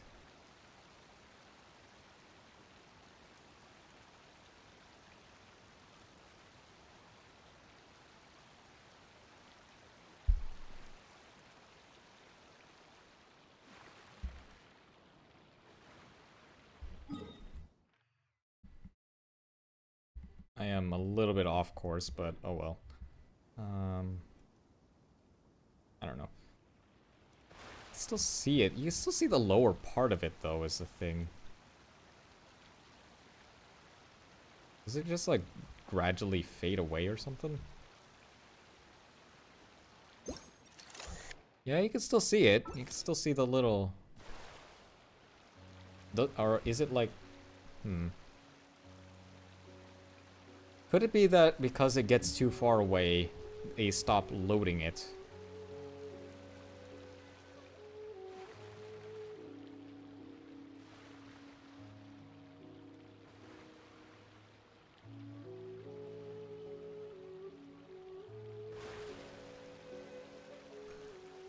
Man, when I do the commentary video for this, I'm going to be so... I'm just like, there's going to have to be so much I have to explain. Or actually, I mean, I feel like I can compact it down because, you know, this is a live stream. You can probably compact it. You don't need to have, like, the whole thing. Can still see it, even this far out.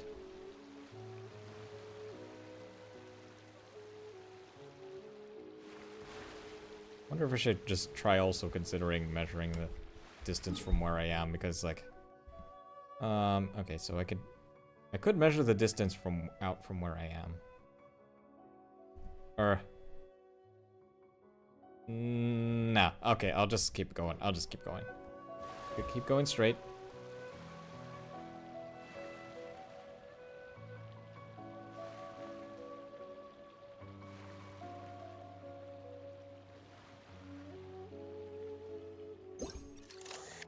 Okay, you can still see it.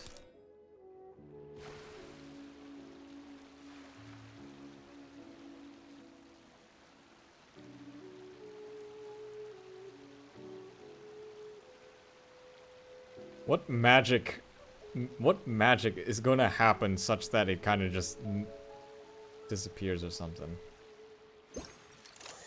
Still see it.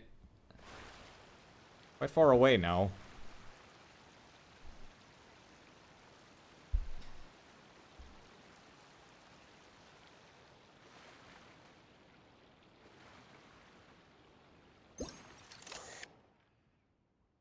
Still there.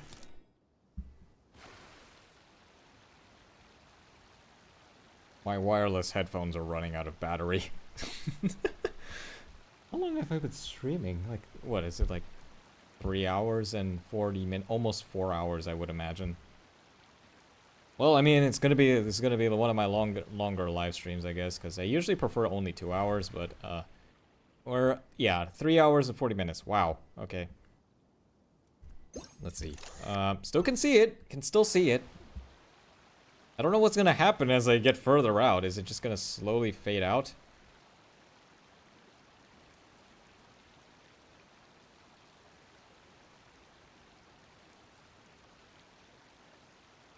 Because I'm already this far out, and I could still see the bottom of the archways. I think I could see Musgrave. Yeah, I could see Musgrave from here. Okay, give me, or, hold on a second. Never mind.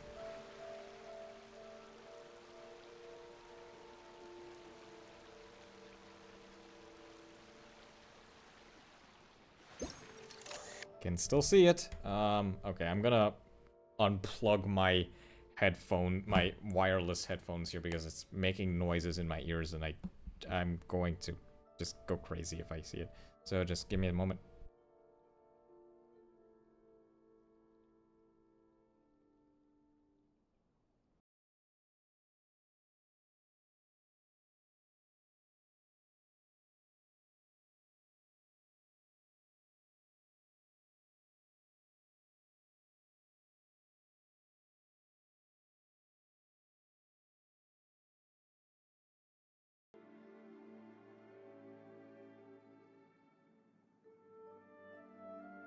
Okay, alright.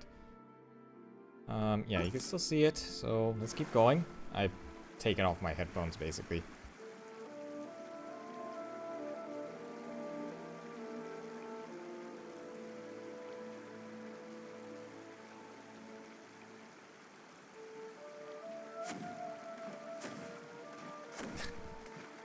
Okay.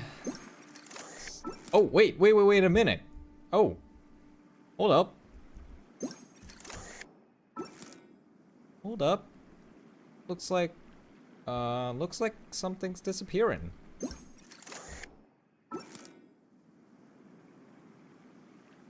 Hold on. Just need to go back a bit.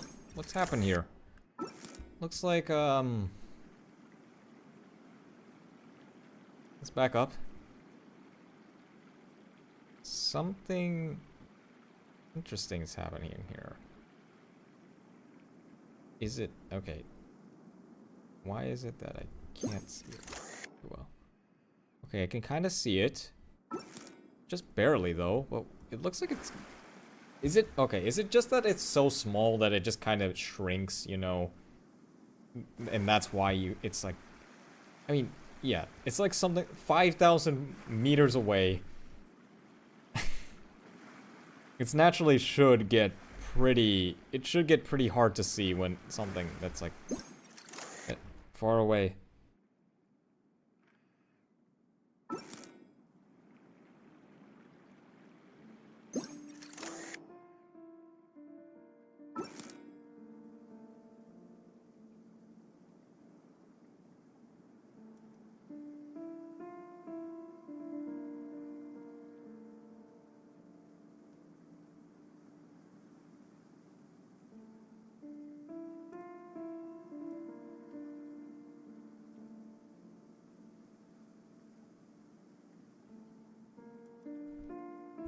Okay.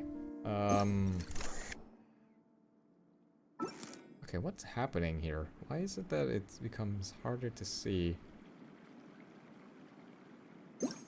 around this distance? Like, yeah, it looks like it's not, you can't see the bottom part of it anymore from this far away.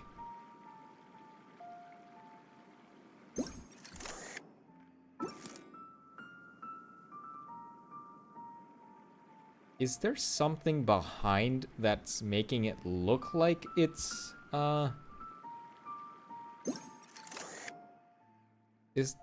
is this thing in the back, this little landscape in the back, is it showing in the tiny little hole of the archway, and it makes it look like that's the bottom of the thing?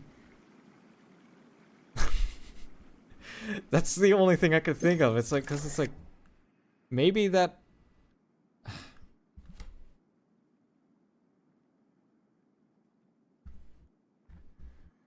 Because it's like, it's such a tiny object. It's so hard to see.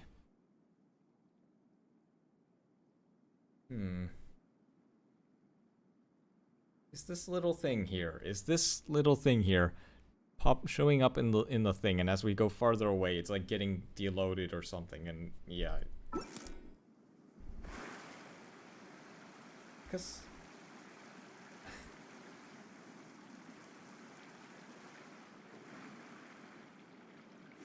not too far away from Musk Reef, but we could barely just see the archway.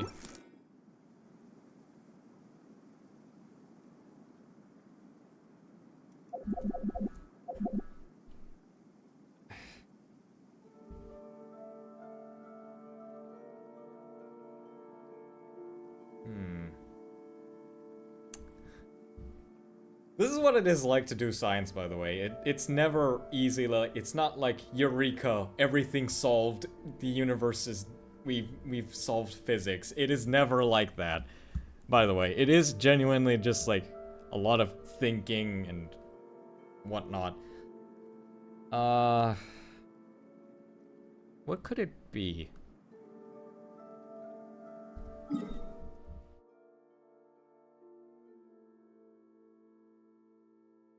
Okay, so it's this thing, but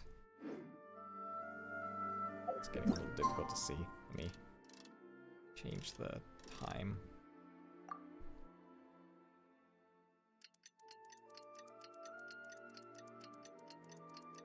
I kind of might have to...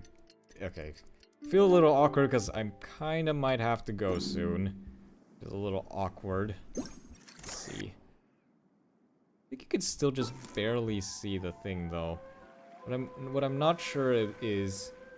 I can't tell if it's just because the object is so tiny that, What I can't tell is if it's just because... Is it just because it's so tiny that it's literally... The height is just shrinking? That's what I can't tell. That it's shrinking so much that by the time you reach Musk Reef, you can't see it anymore because it's just too small to see anymore. Because there's a difference between, you know, there's a difference between, you know, the curvature pushing, like, the thing going away as the curvature, you know, yeah, going away from the curvature. There's a difference from that and just an object getting smaller because you're moving further away from it.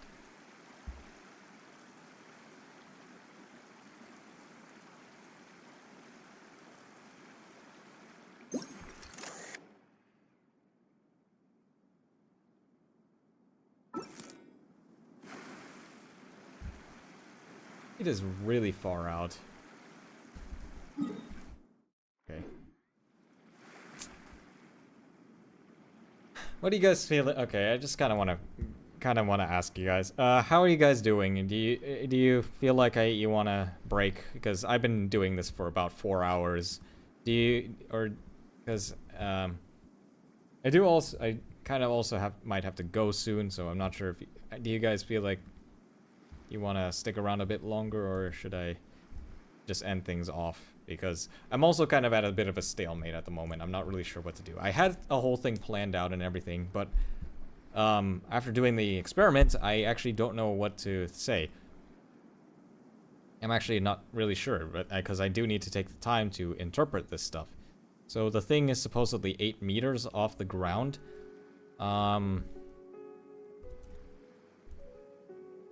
It's supposedly 8 meters off the ground.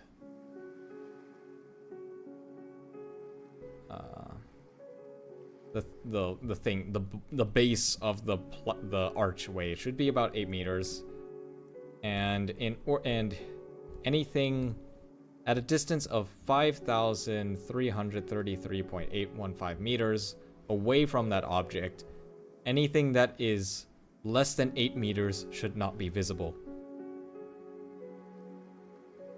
Okay. Well, just rest if you need. I'm going to do extra classes later anyways. Okay. So yeah. Or actually, maybe I'll just, or I don't know. Let's see.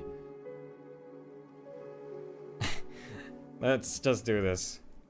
Or, you don't have to push yourself on this for real. Okay. Yeah, if you need to give it a rest, that's fine by me. Alright, yeah. Because honestly, I'm kind of just a bit lost for a moment. I think maybe I might want to try and see if I can consider a different method to figure out the radius of Teyvat or whatever. Because if I'm being completely honest, this method, it's really difficult to tell if the reason why we can't see the arch or the base of the arch is because of the radius of Teyvat, or if it's because the thing is just so small you can't see it anymore. Because, you know, that's how perspective works. The farther you get away from something, the smaller it becomes. So naturally, something that might be 8 meters tall from a distance of 5,333.815 meters probably isn't going to be the most visible thing. So yeah, I can't tell. So I'm just gonna go ahead and save this stuff, and I'll probably call it off. It's been like 4 hours for me. I'm quite tired, so yeah. I'll just call it math. Anyway, oops, I closed. Oops, I should open up stuff. Yeah, rest and let your brain process the stuff. Okay. Alright, so yeah, thank you guys so much. Thank you so much for coming by. It means a lot that people are willing to do this. I'll give it some thought. I'll try and figure out if there's a better way to test this and whatnot. Yeah, that's really about it for now. So I guess thanks for watching and hope you've enjoyed.